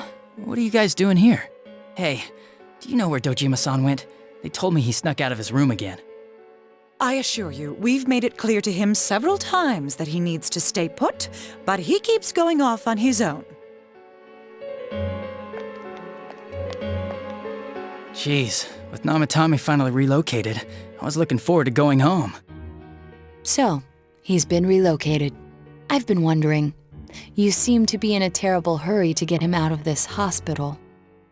Huh? Oh, well, yeah. I mean, we can't leave him here with Dojima-san and Nanako-chan around. Didn't you guys think so too? Hey, what are you doing here anyway? Nanako-chan's room is in the other wing. Don't you think you should leave before Dojima-san finds you? If he catches you, he'll start pestering you again. Adachi, where's Namatame? There's been a lot of noise today for some reason. Dojima-san, what are you doing here? Namatame's already been relocated. I was looking for you so I could tell you that. You did what? Who authorized that? There's still more I need to ask him about. Give me a break, Dojima-san. Those first 2 murders have been bothering me. His motives are shaky and his alibi is rock solid. We closed a lot of loopholes on the basis of his testimony. But that part's still nagging at me. Is this more of your detective's intuition? He's already been relocated. It's no use hassling me about it. And you kids should really get home too. You're gonna get in the way of police business. What's gotten into you today? It's odd to see you taking work so seriously. Come on! I'm always giving 110% when it comes to the job. You should get back to work too, Dojima-san. Your current assignment? Get better as soon as possible. What are you all doing here? We came to confirm something with Adachi-san.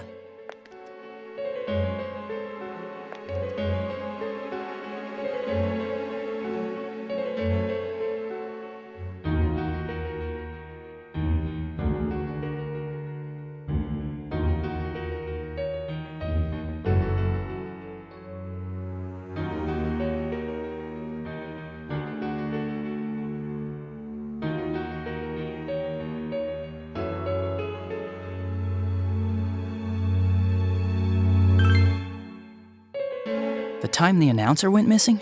I can't say for sure offhand. It's not like I saw her or anything. That was months and months ago, too. My memory's kinda hazy that far back.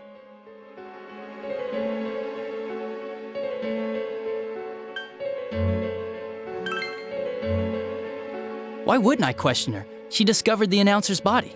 But she didn't know much about it, so I only talked with her once or twice. Was that all you wanted to ask? Well, I hope it helped.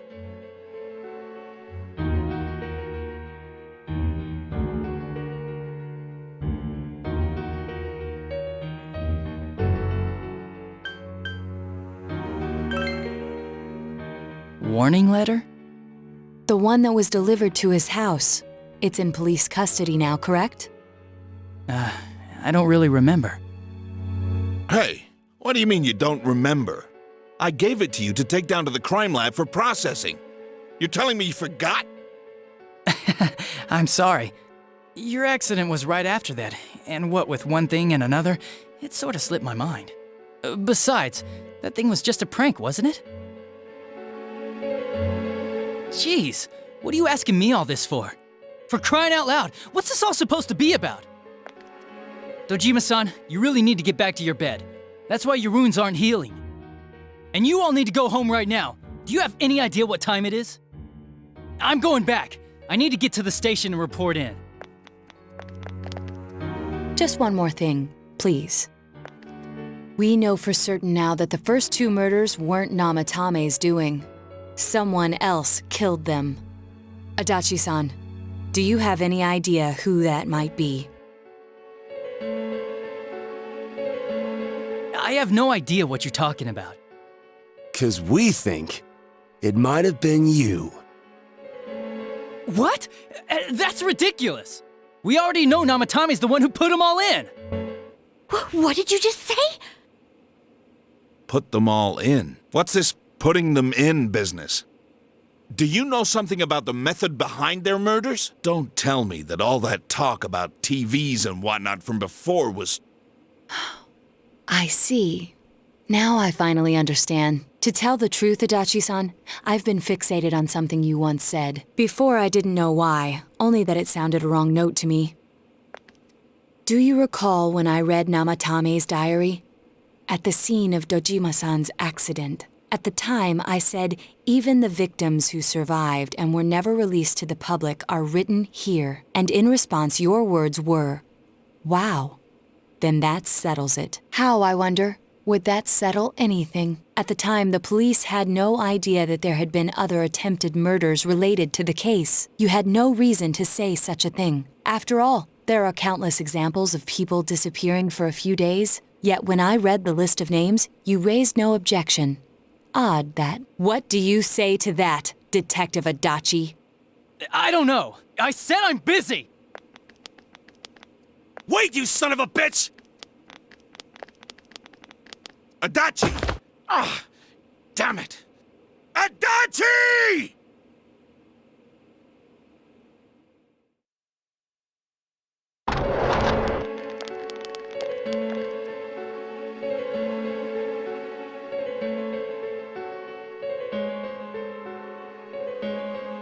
What the? I swear he ran this way! Damn it! Where the hell'd he go? Did you find him? I contacted security. Nobody's seen Adachi, and there's no record of anyone leaving this area. So he must be still in this ward somewhere. He's still here? But we looked! We didn't find him anywhere! That bastard. Dojima-san? For heaven's sake, what are we going to do with you? Sorry. I got carried away. Do you even want to get better? If you keep this up, there could be lasting damages. Have you forgotten how much trouble it caused you last time? You're right. Sorry. You've got to find Adachi. I need to square this away with him. Please.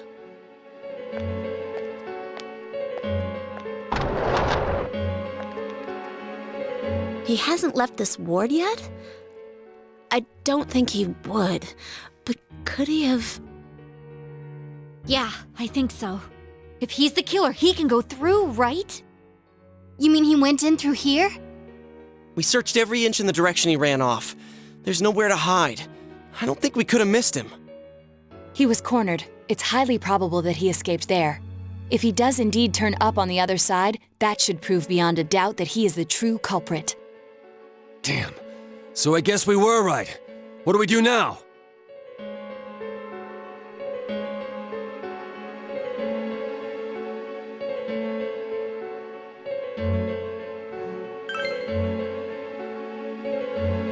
I think it's too dangerous to go in from here. We're not 100% positive he used this TV, and on top of that, we don't know where it might lead. Let's go in from Jeunesse like always. It'll be fine. So long as we're ready for him, we'll crush that jerk in one strike.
Where am I? Sensei? Why are you here?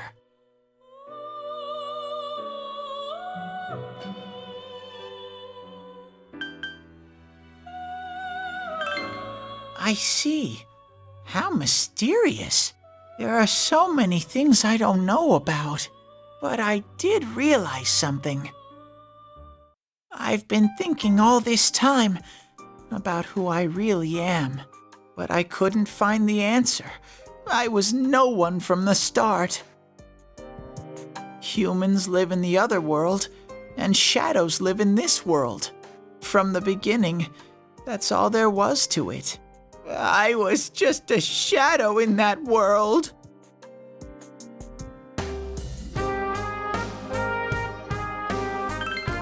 You're always so kind, Sensei. I figured something out. That day at the hospital, I realized that I really can't do anything. As soon as I thought that, I lost consciousness. Then when I woke up, I was inside the fog. Shadows can't stay in the human world. They aren't allowed. I walked and walked, but there was nothing all around me. Just when I started thinking that I couldn't go anywhere, I heard the noise of a car, and then I was here. I remember lots of things now. My world is a place shaped by human thoughts. One day, a shadow living in that world awakened to human emotions. But humans and shadows are completely different entities. So he made himself forget that he was a shadow. He wanted to forget. He wanted people to like him. And that's how he came to look like this. I really am stupid. What the other Teddy said before, in the end, it was all true. No matter how much I search for myself, I have no self. There was no me to begin with. I'm just a shadow that took a different form so humans would like me. It would have been better if I had never remembered, but I did. I'll probably turn back to a regular shadow soon.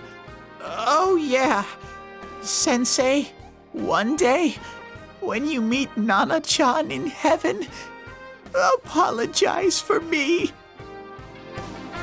Tell her, I'm sorry I couldn't do anything. Tell her, I'm really sorry.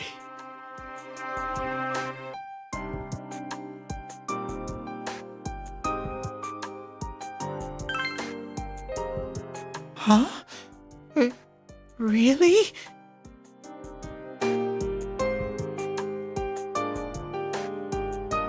Nana-chan's.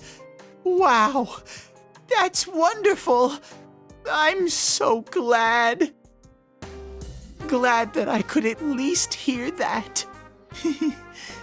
My heart feels so much lighter now. I'm starting to feel sleepy. What a strange place. It feels so soothing. It's not like my world. Something just feels so nostalgic about this place. Could this be your dream world, Sensei?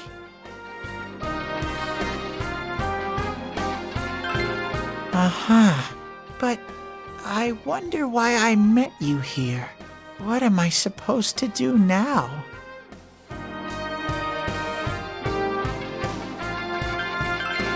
But I don't know what to look for or how to find it.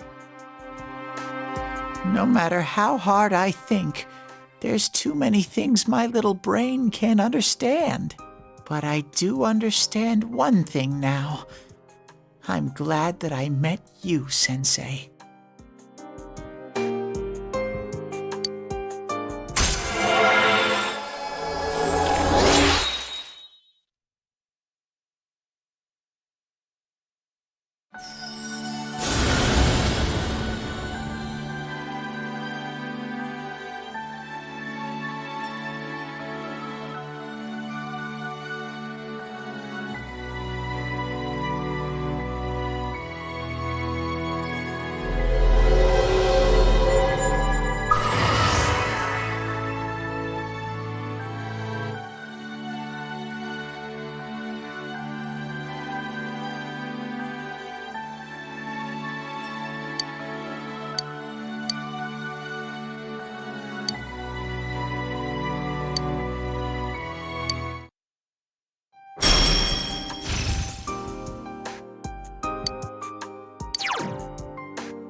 But I have to get going.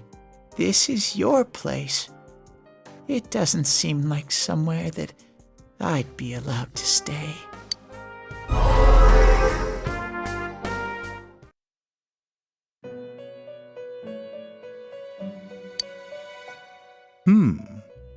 It seems the words in your memory weren't the only things you summoned here.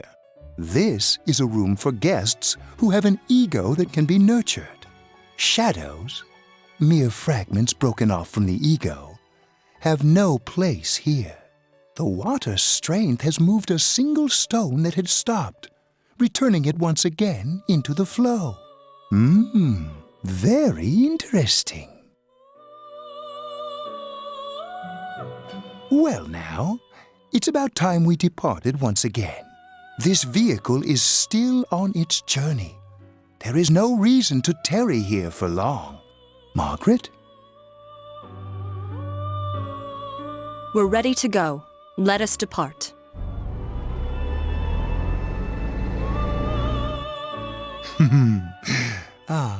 You are every inch the guest I had anticipated.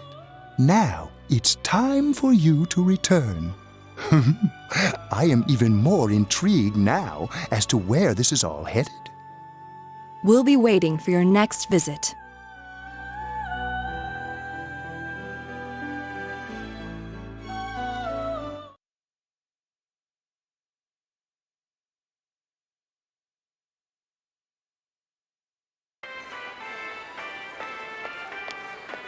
How did it go? Did you find Teddy? No, and no one's seen him either. Ugh, that annoying little furball. Just when we're at a turning point in the case, too. We have no choice. Let's pursue Adachi for now.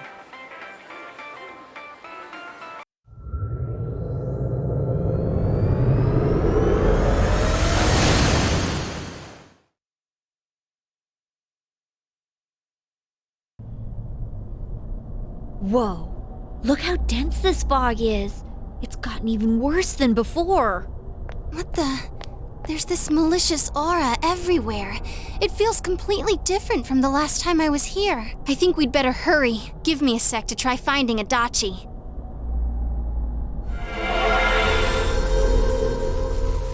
Does this mean both this world and ours are getting messed up?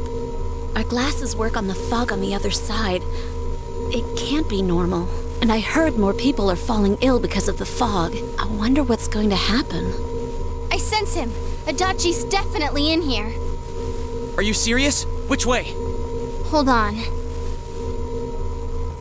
So he did come to this side. Well, that settles it. There's virtually no doubt remaining that he's the true culprit. Once we capture him, solving the mystery of this world and the rest of the case can't be far behind. Then maybe we'll find out where Teddy came from, too. Man, where is that bear anyway?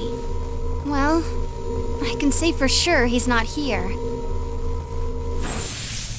And I know Adachi is here, but I can't track him down myself. Gee, Ted, why aren't you here when we need you most?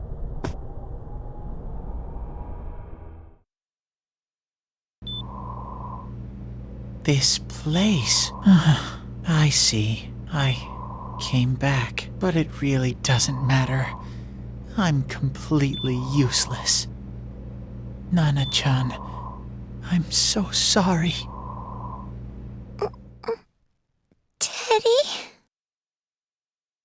It is you, Teddy. I heard your voice. You said, hang in there. I heard my big bro and everyone else too.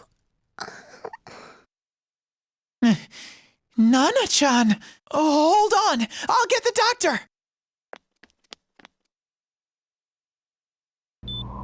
It seems she's asleep again. Nana-chan told me that she heard my voice. She heard me say, hang in there. It could be that her frankly miraculous recovery was because everyone's voices reached her. Even unconscious, people are capable of hearing others' voices. My voice. And theirs too. Everyone. In any case, There are too many things we don't understand about her condition and what caused it. We're doing our best, but it's difficult when everything about her illness is a total unknown. Unknown. Well, if anything happens, please send for me.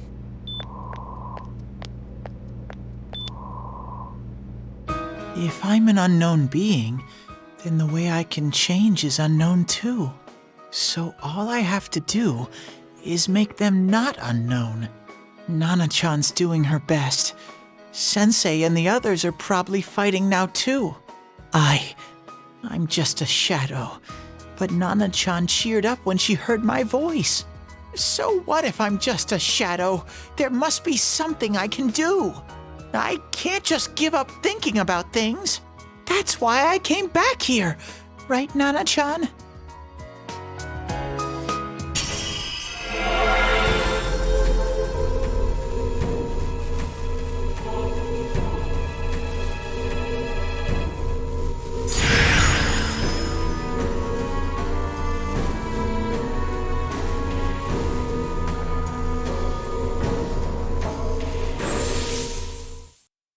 Right.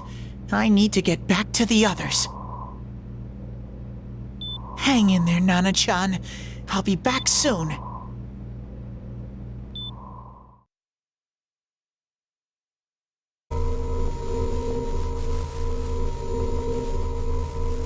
It's no use. I can only tell that Adachi is here, not his exact location.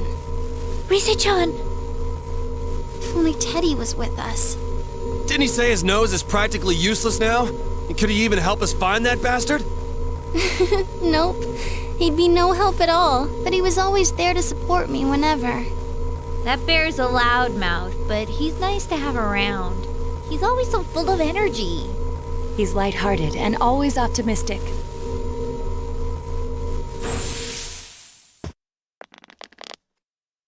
I'm alright.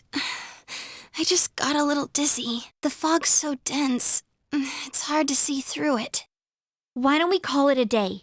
It won't do us any good if you collapse. I agree. If Rise-san became fatigued, even if we found Adachi, our capacity in battle would be reduced. Moreover, it's almost nighttime. We should return to our world for the present.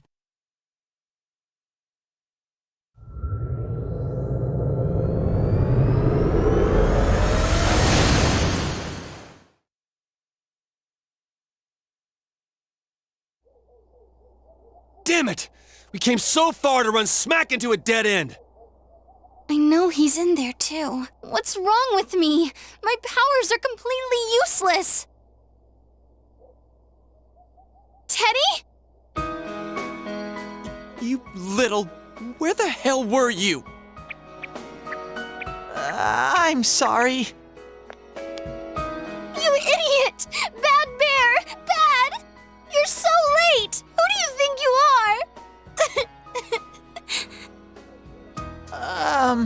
Rise-chan? Are you faking? No, stupid! Sorry. I want to help you all again. You know how much trouble you caused, you dumb bear? Where the hell were you? I'm sorry. I figured out a lot of things. Stuff about me and that world. I wanted to tell you all.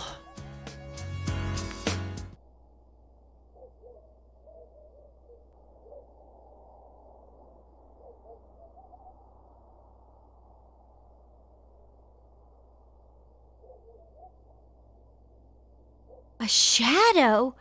You mean you're one of those things we've been fighting? Yup. Just like the ones you all know about. Shadows are suppressed human thoughts given form. Everyone has them inside.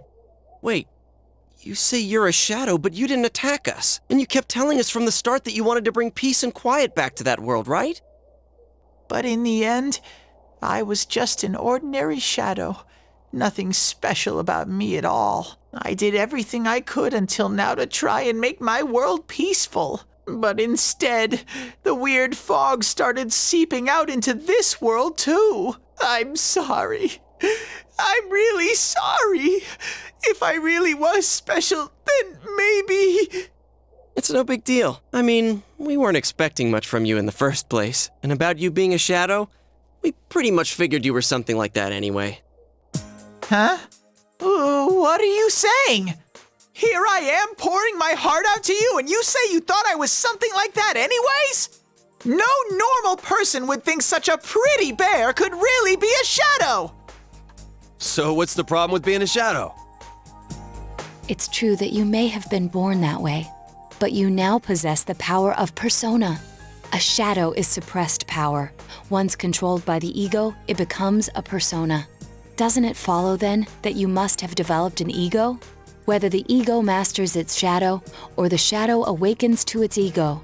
The only difference I see is the order in which the process occurred. Oh, Teddy's practically human then. I'm the same as humans? You keep trying to figure out who you are, just like all of us here. You can't do much on your own. You really aren't that special. See? What's so different between you and us?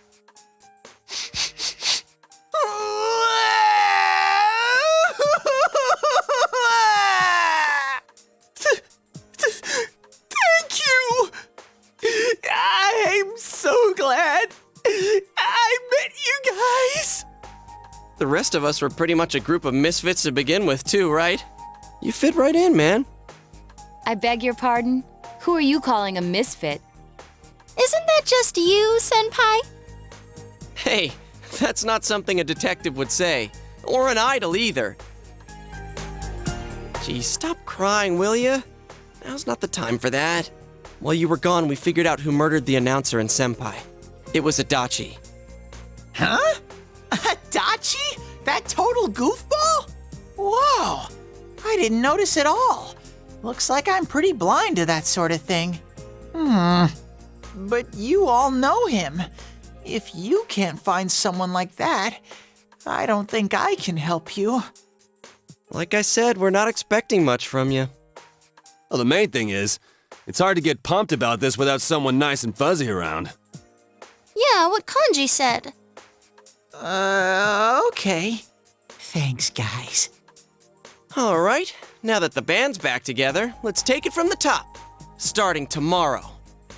It's been a while, but I'll do my best to look for him too. Leave it to Fuzzy.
I'll give it a try, but if Risei-chan couldn't find him, I really doubt someone with a dried up nose like me will be much help.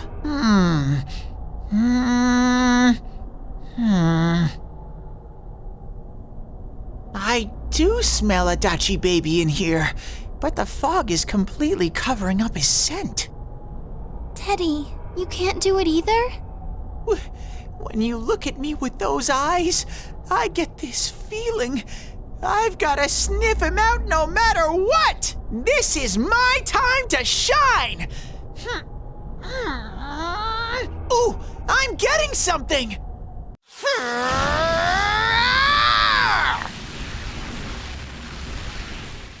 Teddy?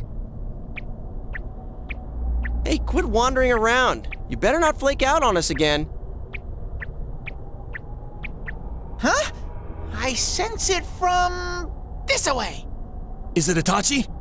How do I put it? It's kinda hazy, but at the same time, it feels like I've got a whopper on the line. I don't get it. Very suspicious. This definitely smells. But that's weird. If I remember right, that's where Sensei, Yosuke, and Chie-chan came from when I met them for the first time. Where was that? Oh, you mean that creepy-ass room where all the faces on the posters were cut out? Yep, there's someone there. Teddy, you really are amazing. It was just dumb luck. It's because that's where I first sensed Sensei and the others. That's why it kinda smelled over there. Oh, I see. Wait, did you say it smelled? Wasn't that the room where Yosuke had to go to the bathroom and... Huh? You're saying he peed his pants there? Ew, I don't want to hear it. Oh, you lie so bad! Dude, I did not piss my pants! Chie, quit spreading random rumors about stuff like that. Well, it happened so long ago, my memory's kind of fuzzy, you know? Okay, guys, enough fuzziness. Follow me, the master of fuzzy logic.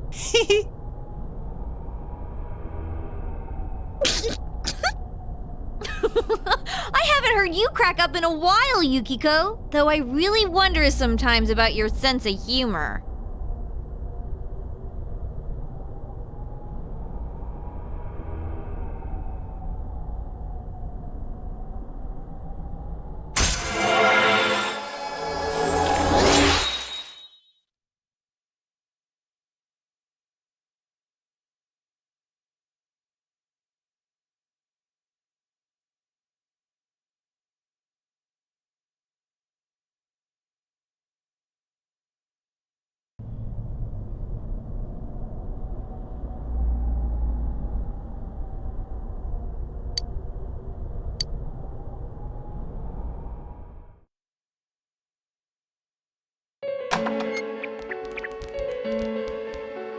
That damn bitch. I noticed her first, and she just had to run off and have an affair. Who's there? Oh, it's you guys. You're very persistent.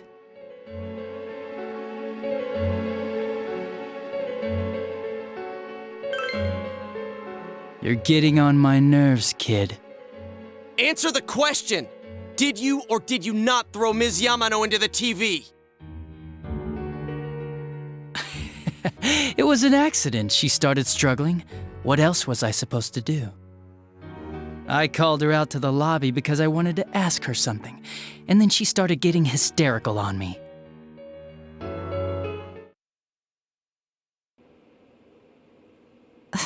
Who are you? And what's this something important you called me out here for? What they say on the news isn't true, is it? All that talk about you having an affair and whatnot?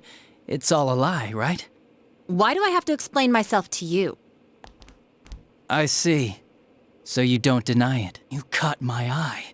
But it turns out you're another worthless bitch. What's wrong with you? Don't make me call for help. Shut up. Shut up. Shut up. I think you need to see what it's like to fear for your life. It'll get your head straight. What are you going to do? No! She fell in. Wow! So people can go completely inside!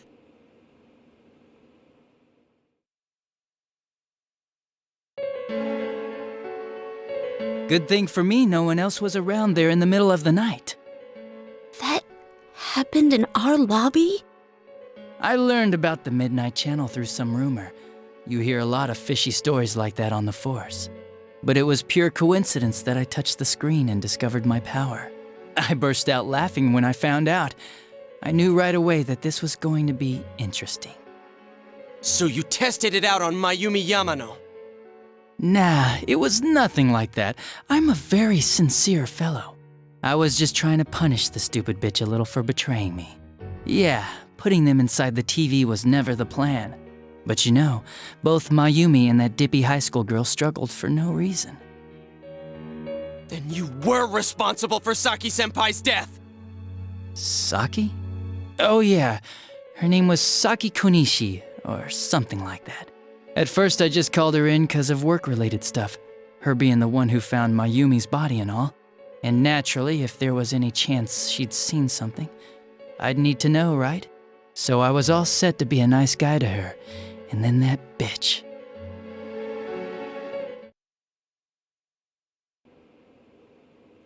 What's this about anyways? Didn't you call me in for more questions? Well, we'll get to that. But you know, I saw you this afternoon. You were getting pretty cozy with that Namatame. Huh. So I'm not good enough for you. Well, I know how to deal with girls like you. No! God, these high school girls today. This world's gone straight to shit. When I was in school, I wasn't allowed to do anything but study my ass off. I was supposed to be the best of the best, and instead they stick me in the boonies. But I guess I got this sweet power to make up for it. Life's not so bad after all. Get on your knees and beg, and maybe I'll let you out. Yeah, like that'll happen. As if I'd walk into a death trap like that.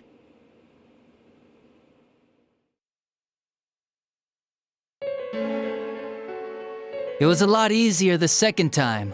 High school girls are thinner, you know? Lighter. You son of a bitch! Come on, give me a break. I didn't know it was dangerous inside the TV. It's not like I was trying to kill them. I mean, I'm sure they hit on Namatame, not the other way around. A council secretary will one day rise to public office himself. Mayumi and that high schooler were just gold digging. They got exactly what they deserved. I didn't do anything wrong at all. Shut the hell up! You knew from what happened to Mayumi Yamano that people die in here! So what if I knew?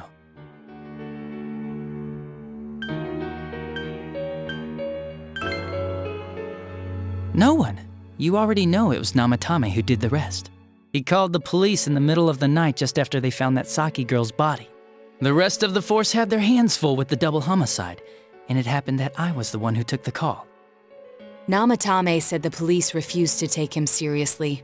You were responsible for that then. Oh, quite the contrary. If anyone else had taken the call, sure, but I actually did believe him, you know?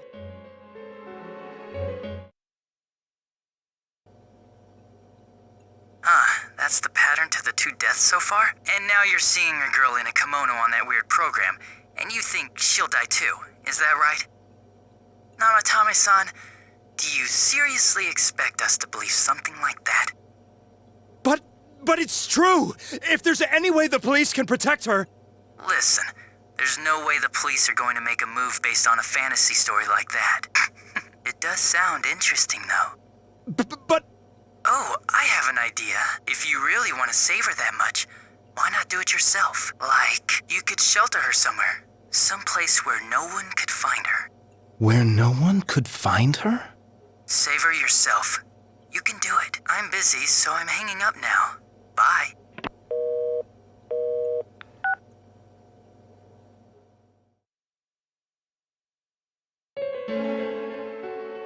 Isn't that amazing?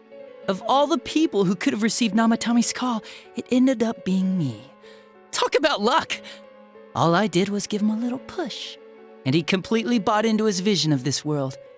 The more people you guys saved, the more he'd kidnap.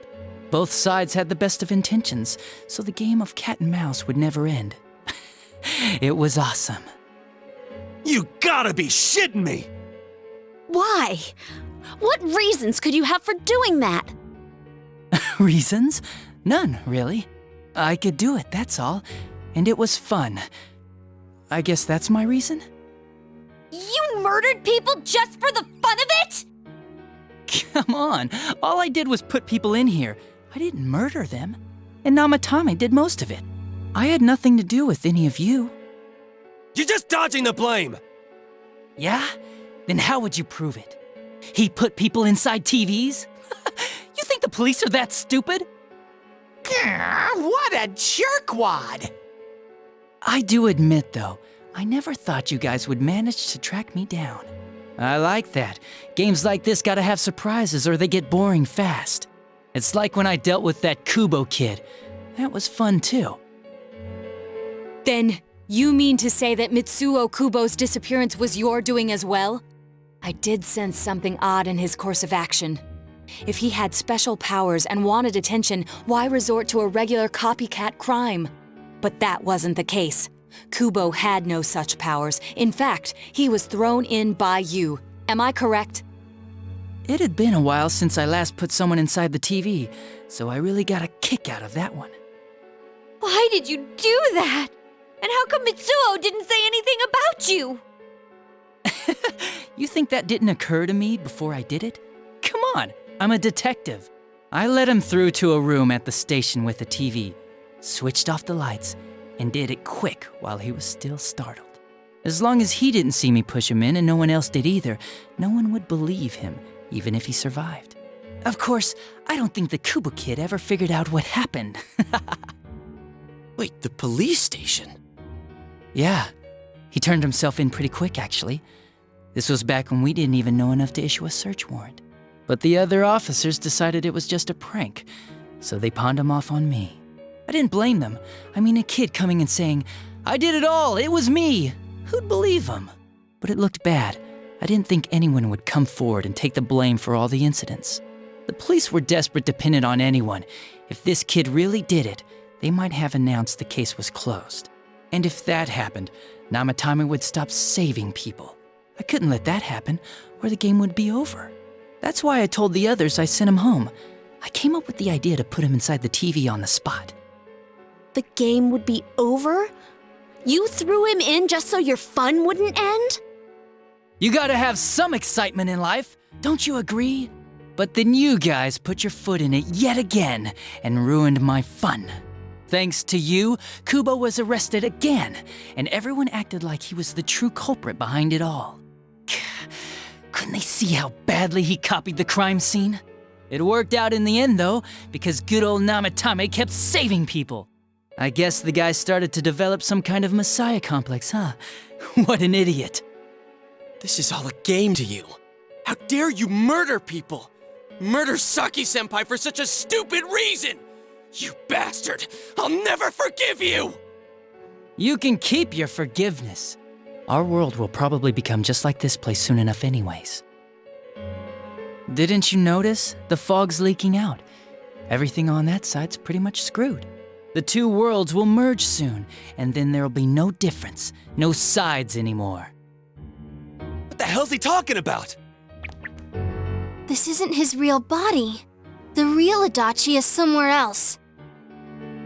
But this guy feels different from an ordinary shadow. It doesn't seem like he's going berserk.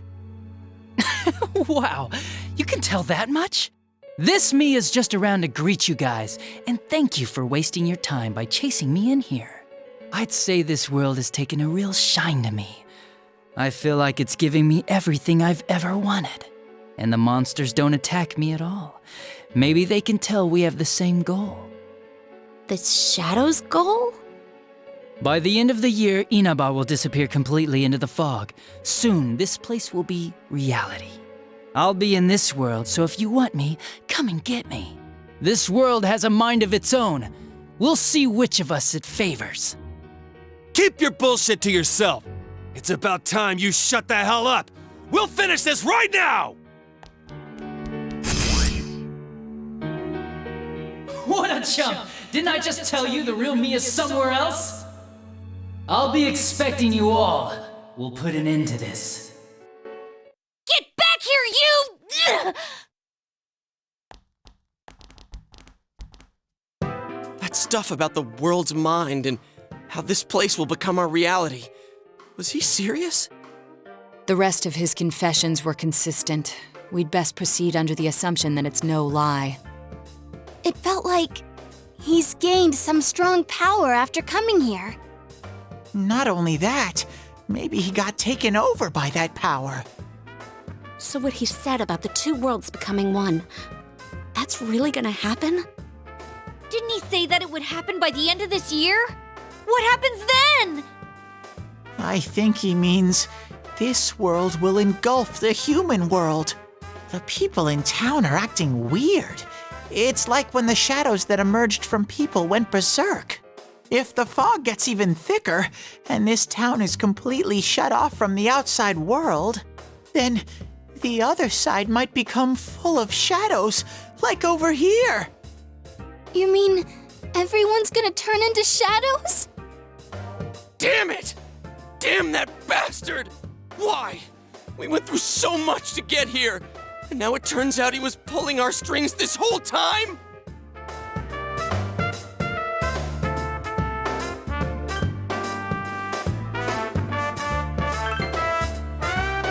Yeah, it's about time we finished this. I don't want to feel this way ever again.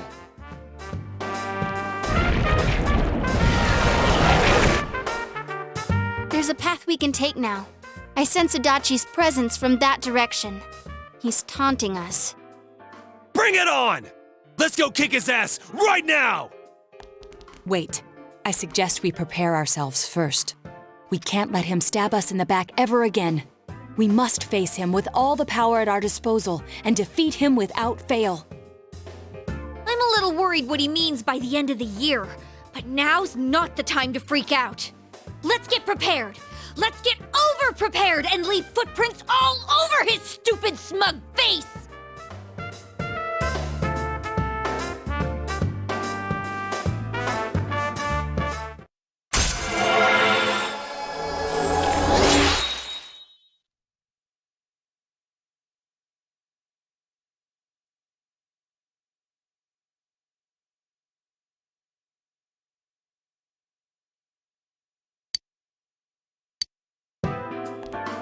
Senpai, please don't go on alone. I understand that it must hurt, since you seem to have a personal relationship with him. Maybe that's why. I feel a presence kind of like yours up ahead. He might be calling to you. Wait, never mind. Forget I said that. We're all going together, okay? Promise us.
might be calling to you.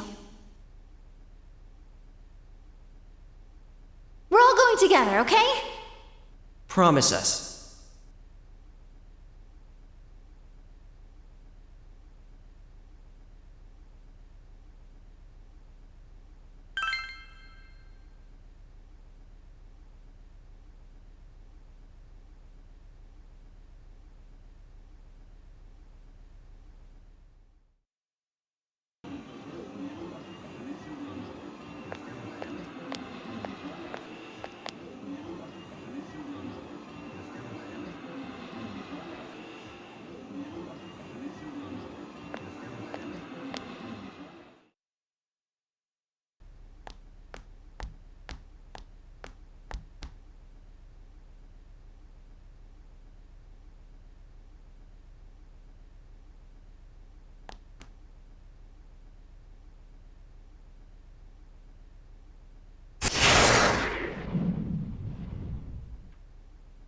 This is a problem.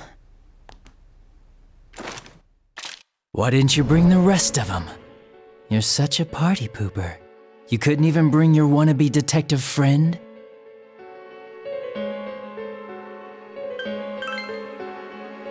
To what? Change my mind? Don't kid yourself. Your whole gang should be here. You know, work together, beat the bad guy. Friendship, effort, victory. You guys love that stuff.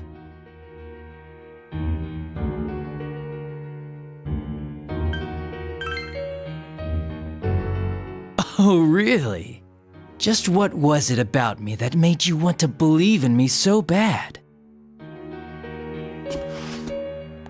Well, I don't have anything to say to you.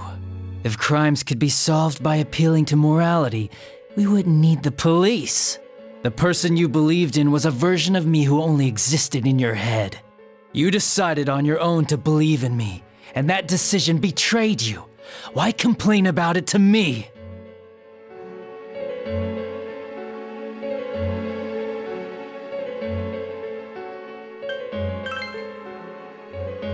You say the dumbest shit.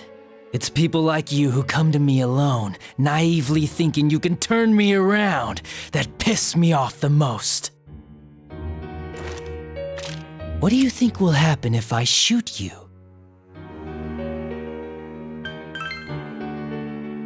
Wow, very optimistic. Is your brain rotting or something?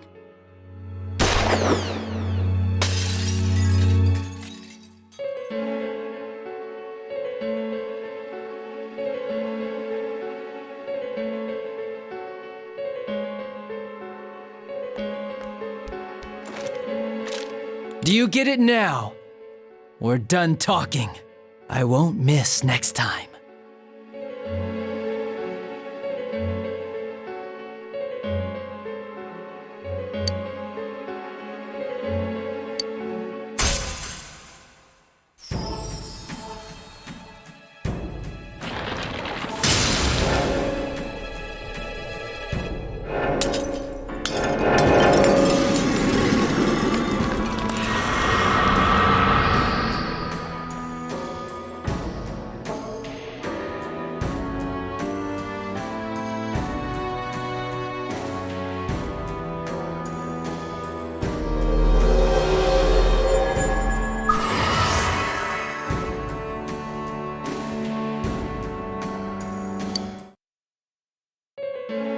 Want me to let you choose? You can go back to your friends and bring them all here, or you can die now. I guess regular revenge is boring, though. Let me see where your detective work takes you. It's always good for a laugh. You're so persistent. Look at all that youthful vigor you've got. Come on, leader. Bring all your friends back here. Well, bye-bye.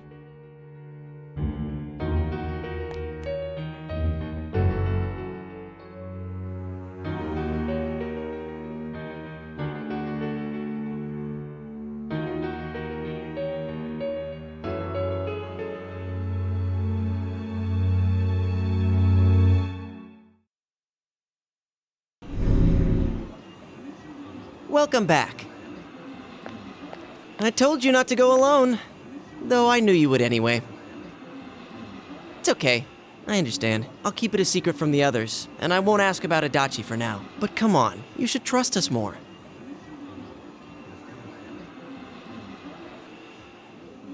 Anyway, I'm glad you're safe. Attention, customers, it is now closing time. Please visit us again tomorrow.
Huh?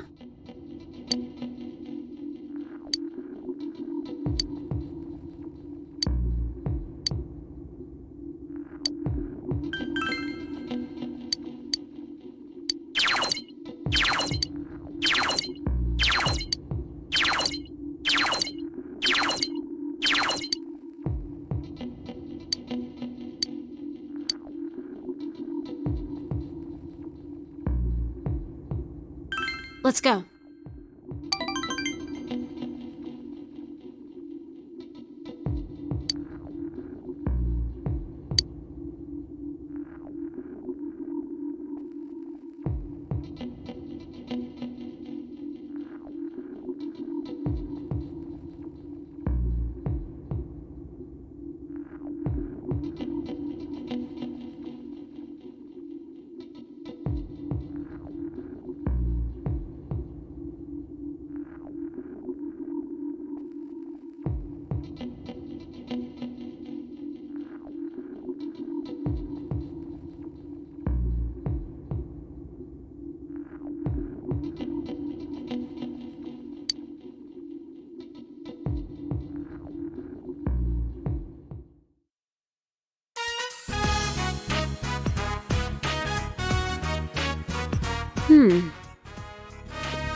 Huh.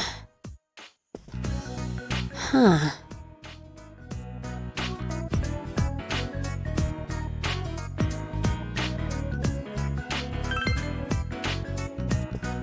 I'm trying to memorize what your room is like, that's all. So this is where you live. It feels kind of funny. Okay, I now have another memory. A new memory that doesn't have anything to do with the old me. It really does make me happy. Look, I couldn't remember anything. I was fretting, anxious. I took it out on you. I'm sorry, but I'm okay now. Let's make lots of memories. Memories so fun, I won't care about the past anymore.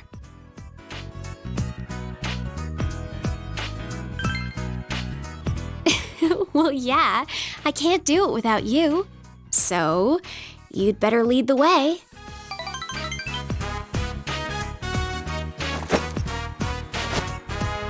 Oh, yeah. Here. I don't need to worry anymore, so I'm giving this to you.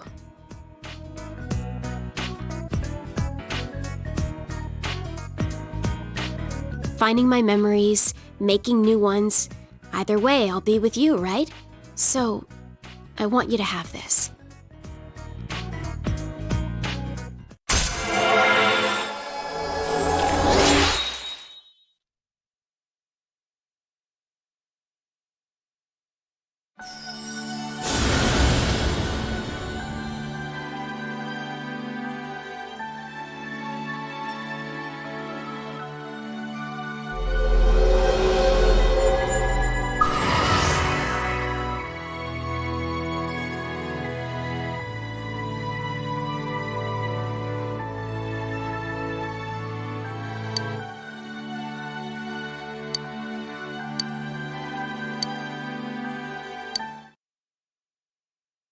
People see what they want to see and believe what they want to believe, but I know you're different. No matter how thick the fog is, even if you're misguided by lies and illusions, I know you can find the truth. I'm cheering for you.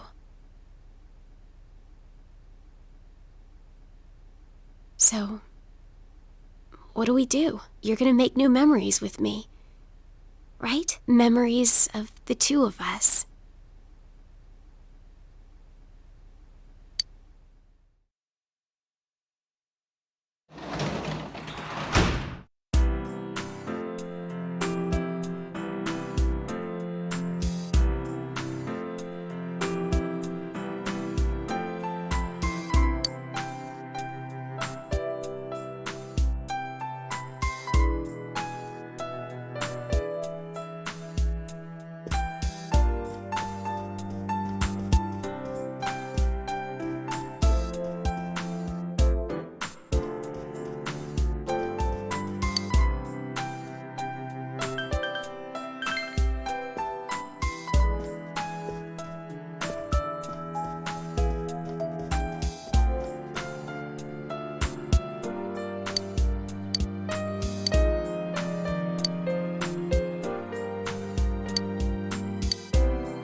Hey.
Sure.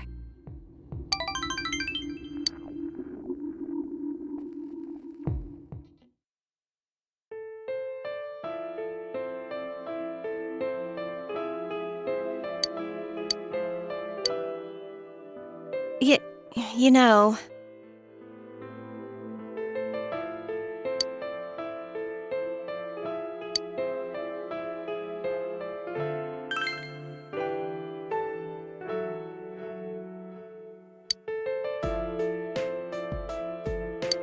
I'm sorry.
Thank you.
Uh-huh. All right.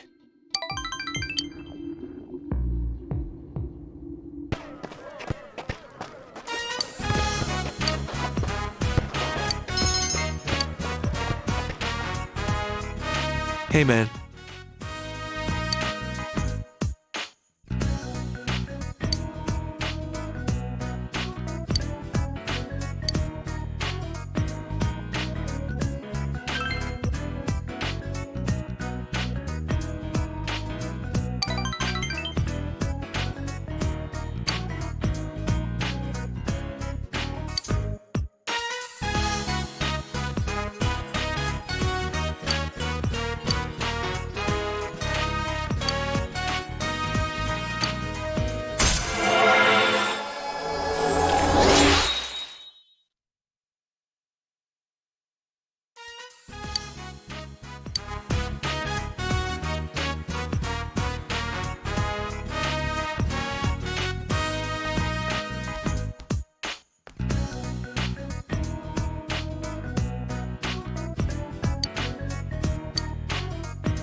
I really did like you back then.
Yo!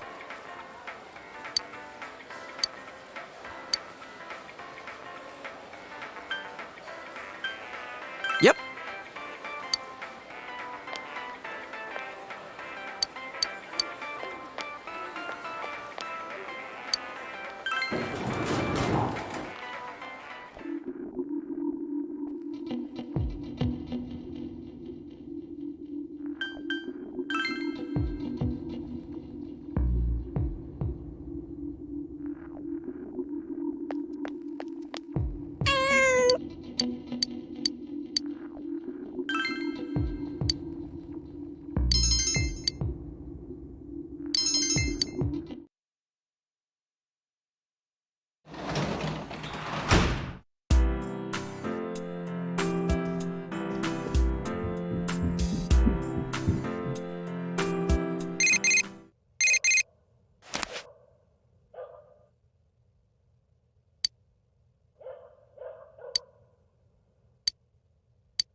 Yo.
Oh, hello.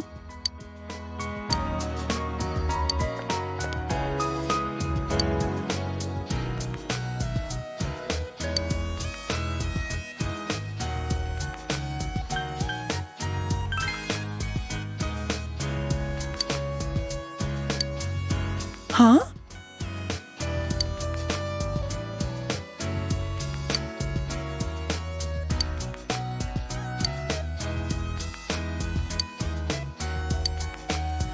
I...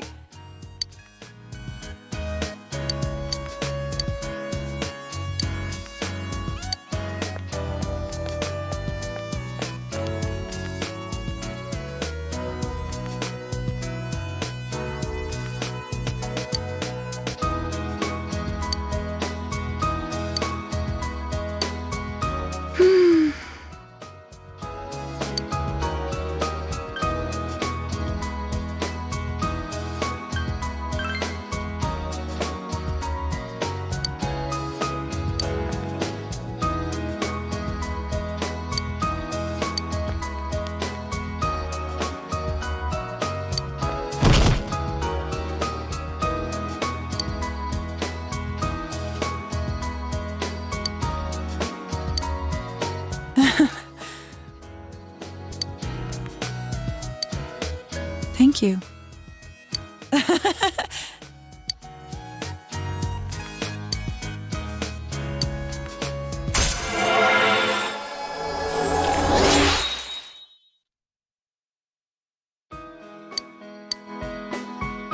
Then I'll see you again.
I'm thinking about finding answers to the questions I had before.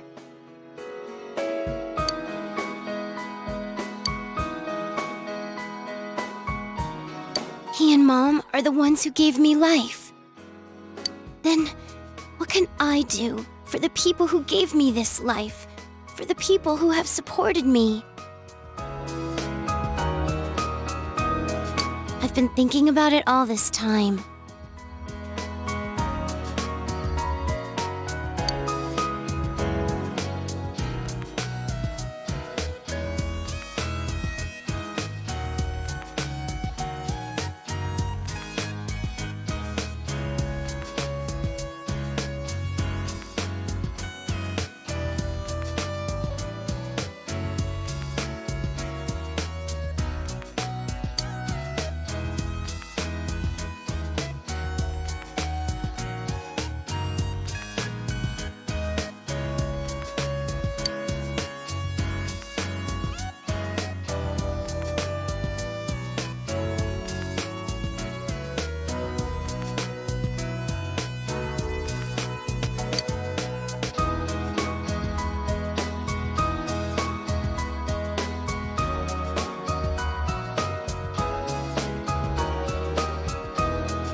I'm not going to run from my own life anymore.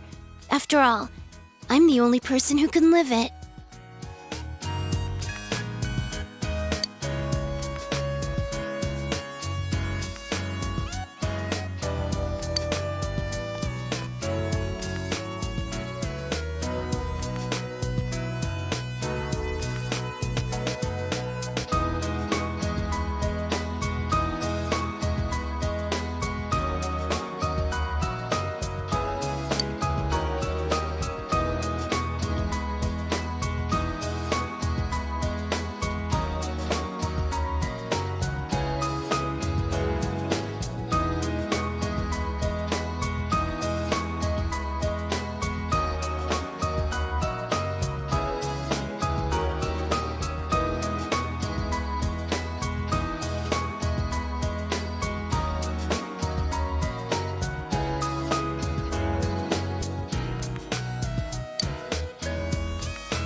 sorry. And thank you.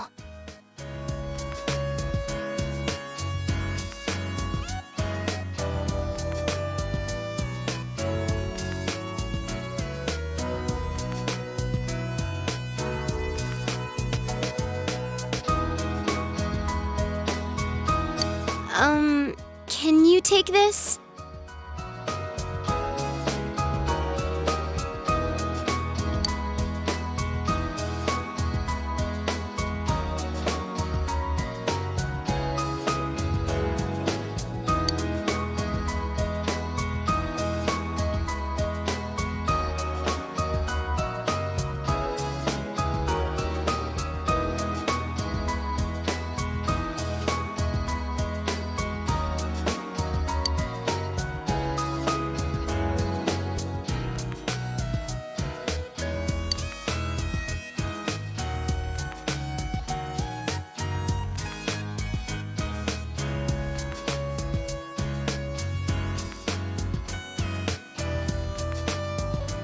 You...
you sure? You're okay with me?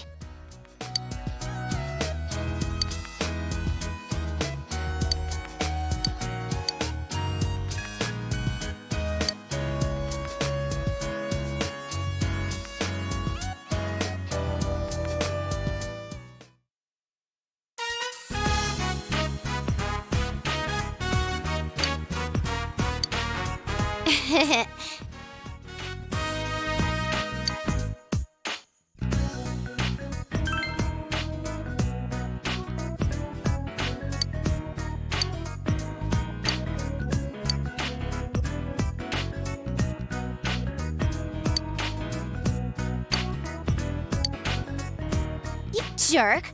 Are you going to make me come out and say it? You know exactly what I mean.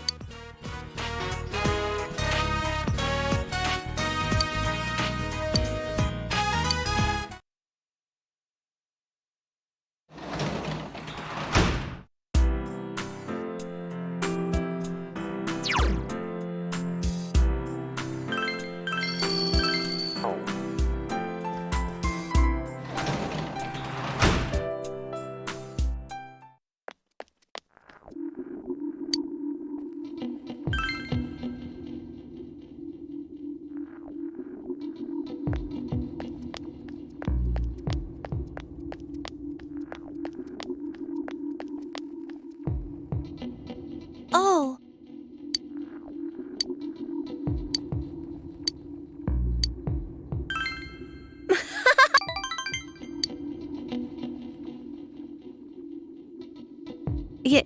You know.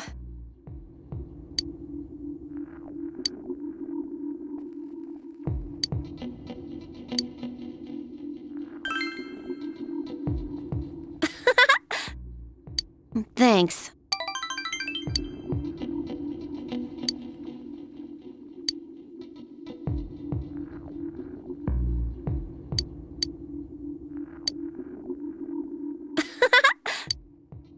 Here.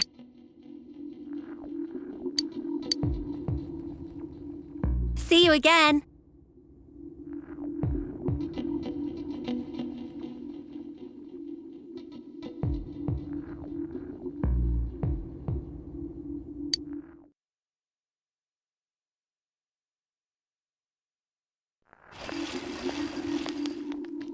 Hello.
Thank you.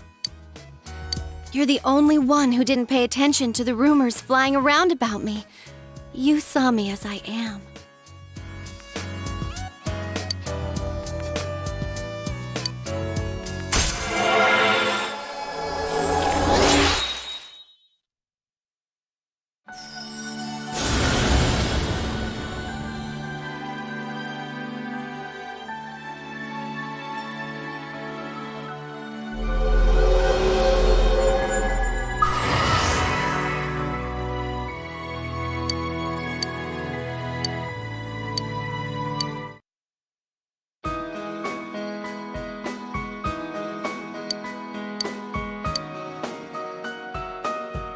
See you.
Yes.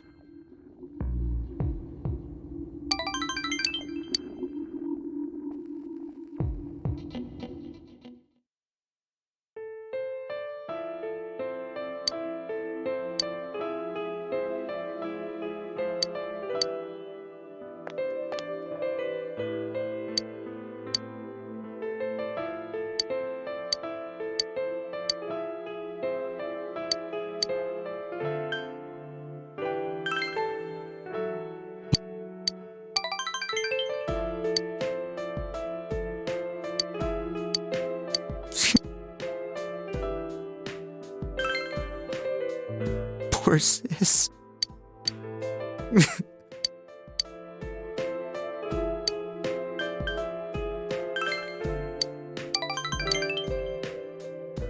Thank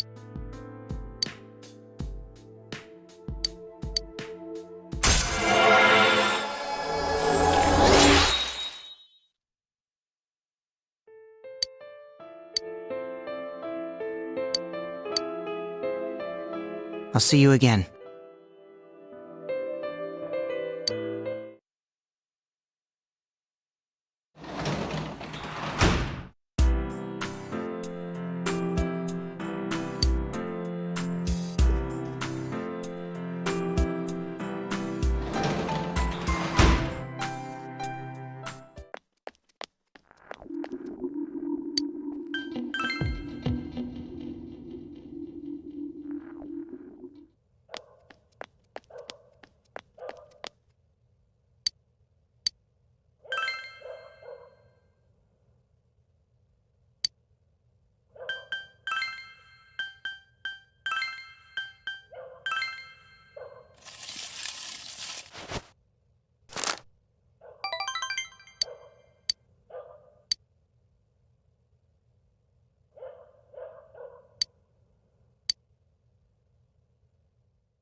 Good morning.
Hearing him call me Mom.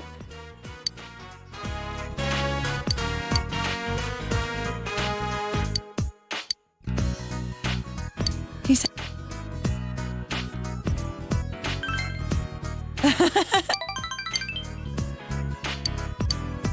I was blind. No, I wasn't even trying to see him for myself. Maybe I was just afraid of facing him.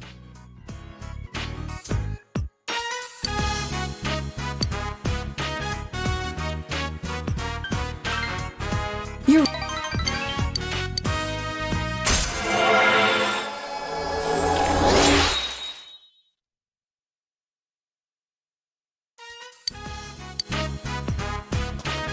Utah. Then...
Yo!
Thank you so much.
Thank you so much.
So long.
Uh-huh.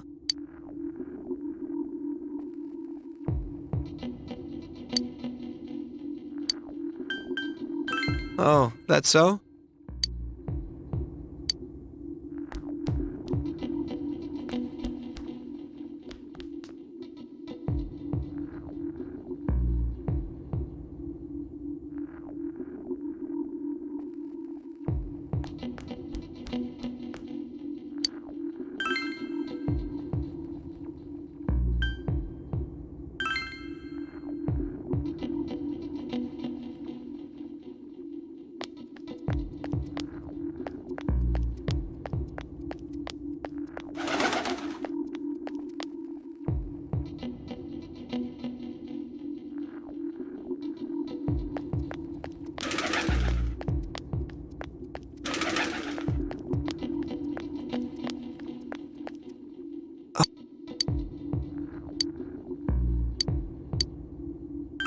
Yes.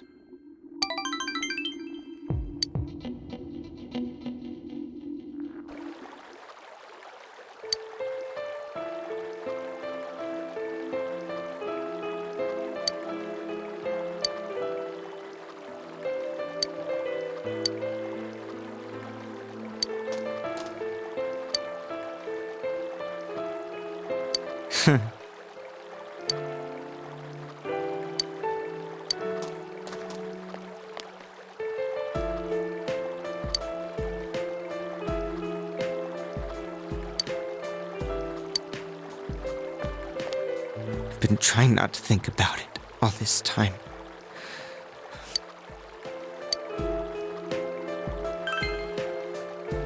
No.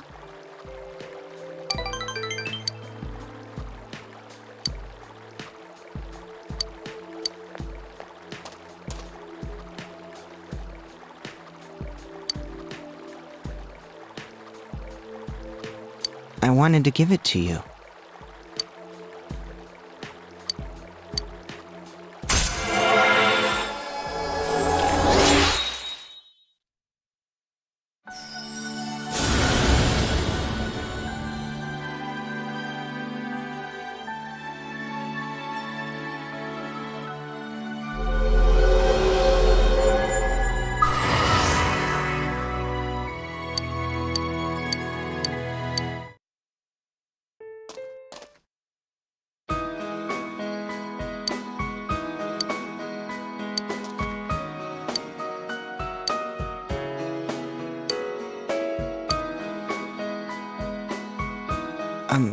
I really want to thank you.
Yo!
Yo!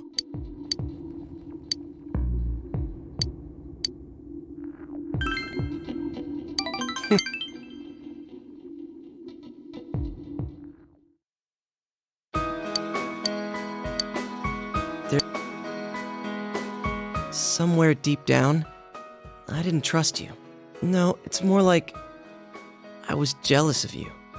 I thought you were like me, coming from the city to the countryside. I thought you'd be bored out of your mind here. But as soon as you got here, you called your persona, became our leader, gathered people. You're a hero. I like you for that, and I'm proud of you. But I guess I was jealous at the same time.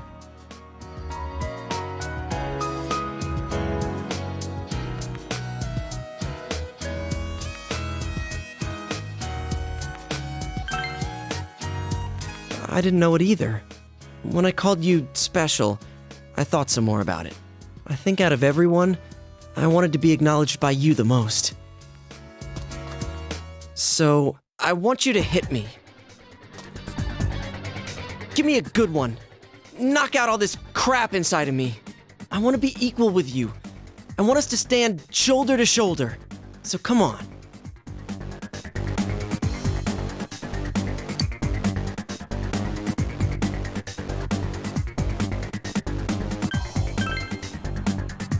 Huh? But I don't have a reason to hit you. I got it now. If we're equal, then I guess you're right. Okay, here I come. Take your best shot.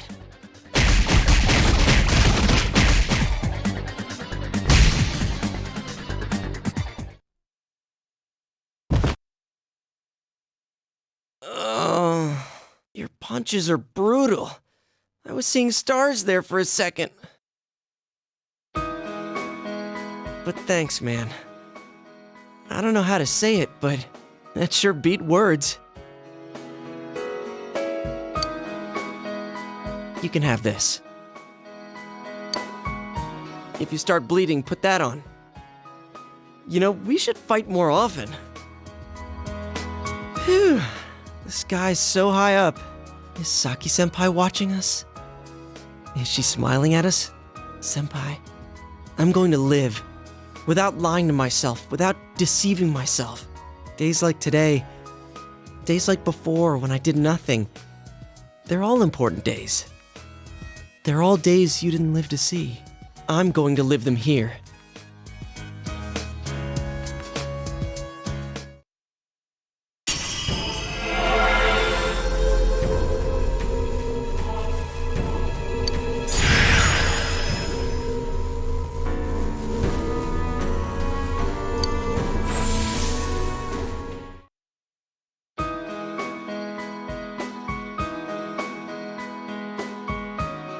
This is my power? The power to protect what's dear to me, huh? Just what I wanted. Let's keep at it so we can live every day with a smile, leader.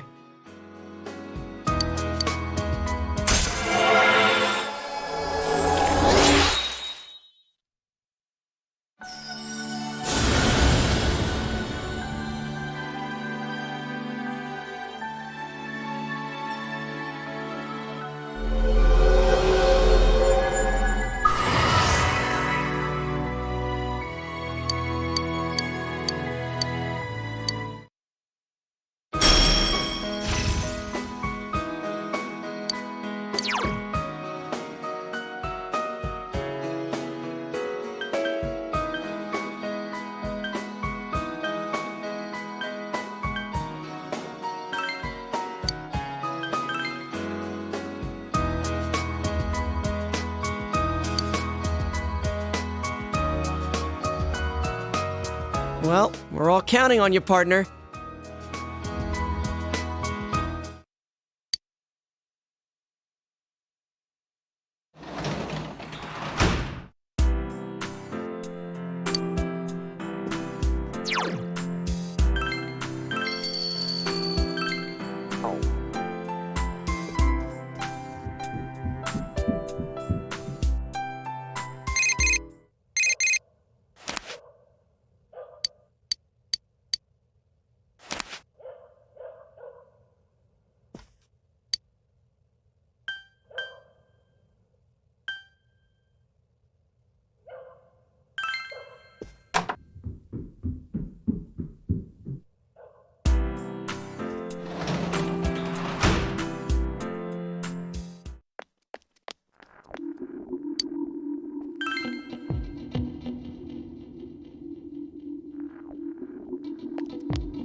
Is everyone here?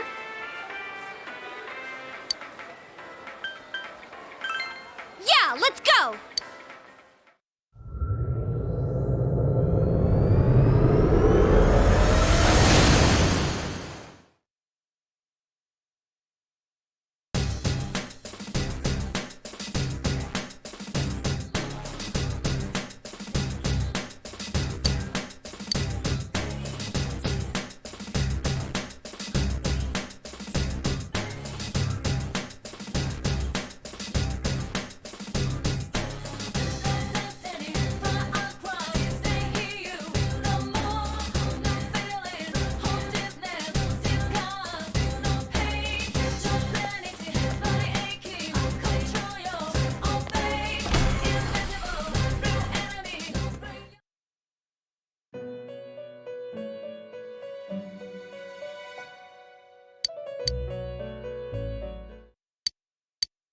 Release yourself! Release yourself! From desire, from impulse. Logic and rationales are excuses for the weak. Release yourself! Your heart's voice, your internal scream. In exchange for a lost voice, grab hold of your proof of life. Never let it go!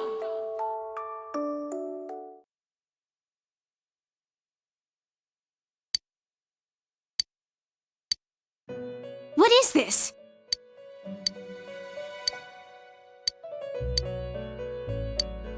Huh?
Oh.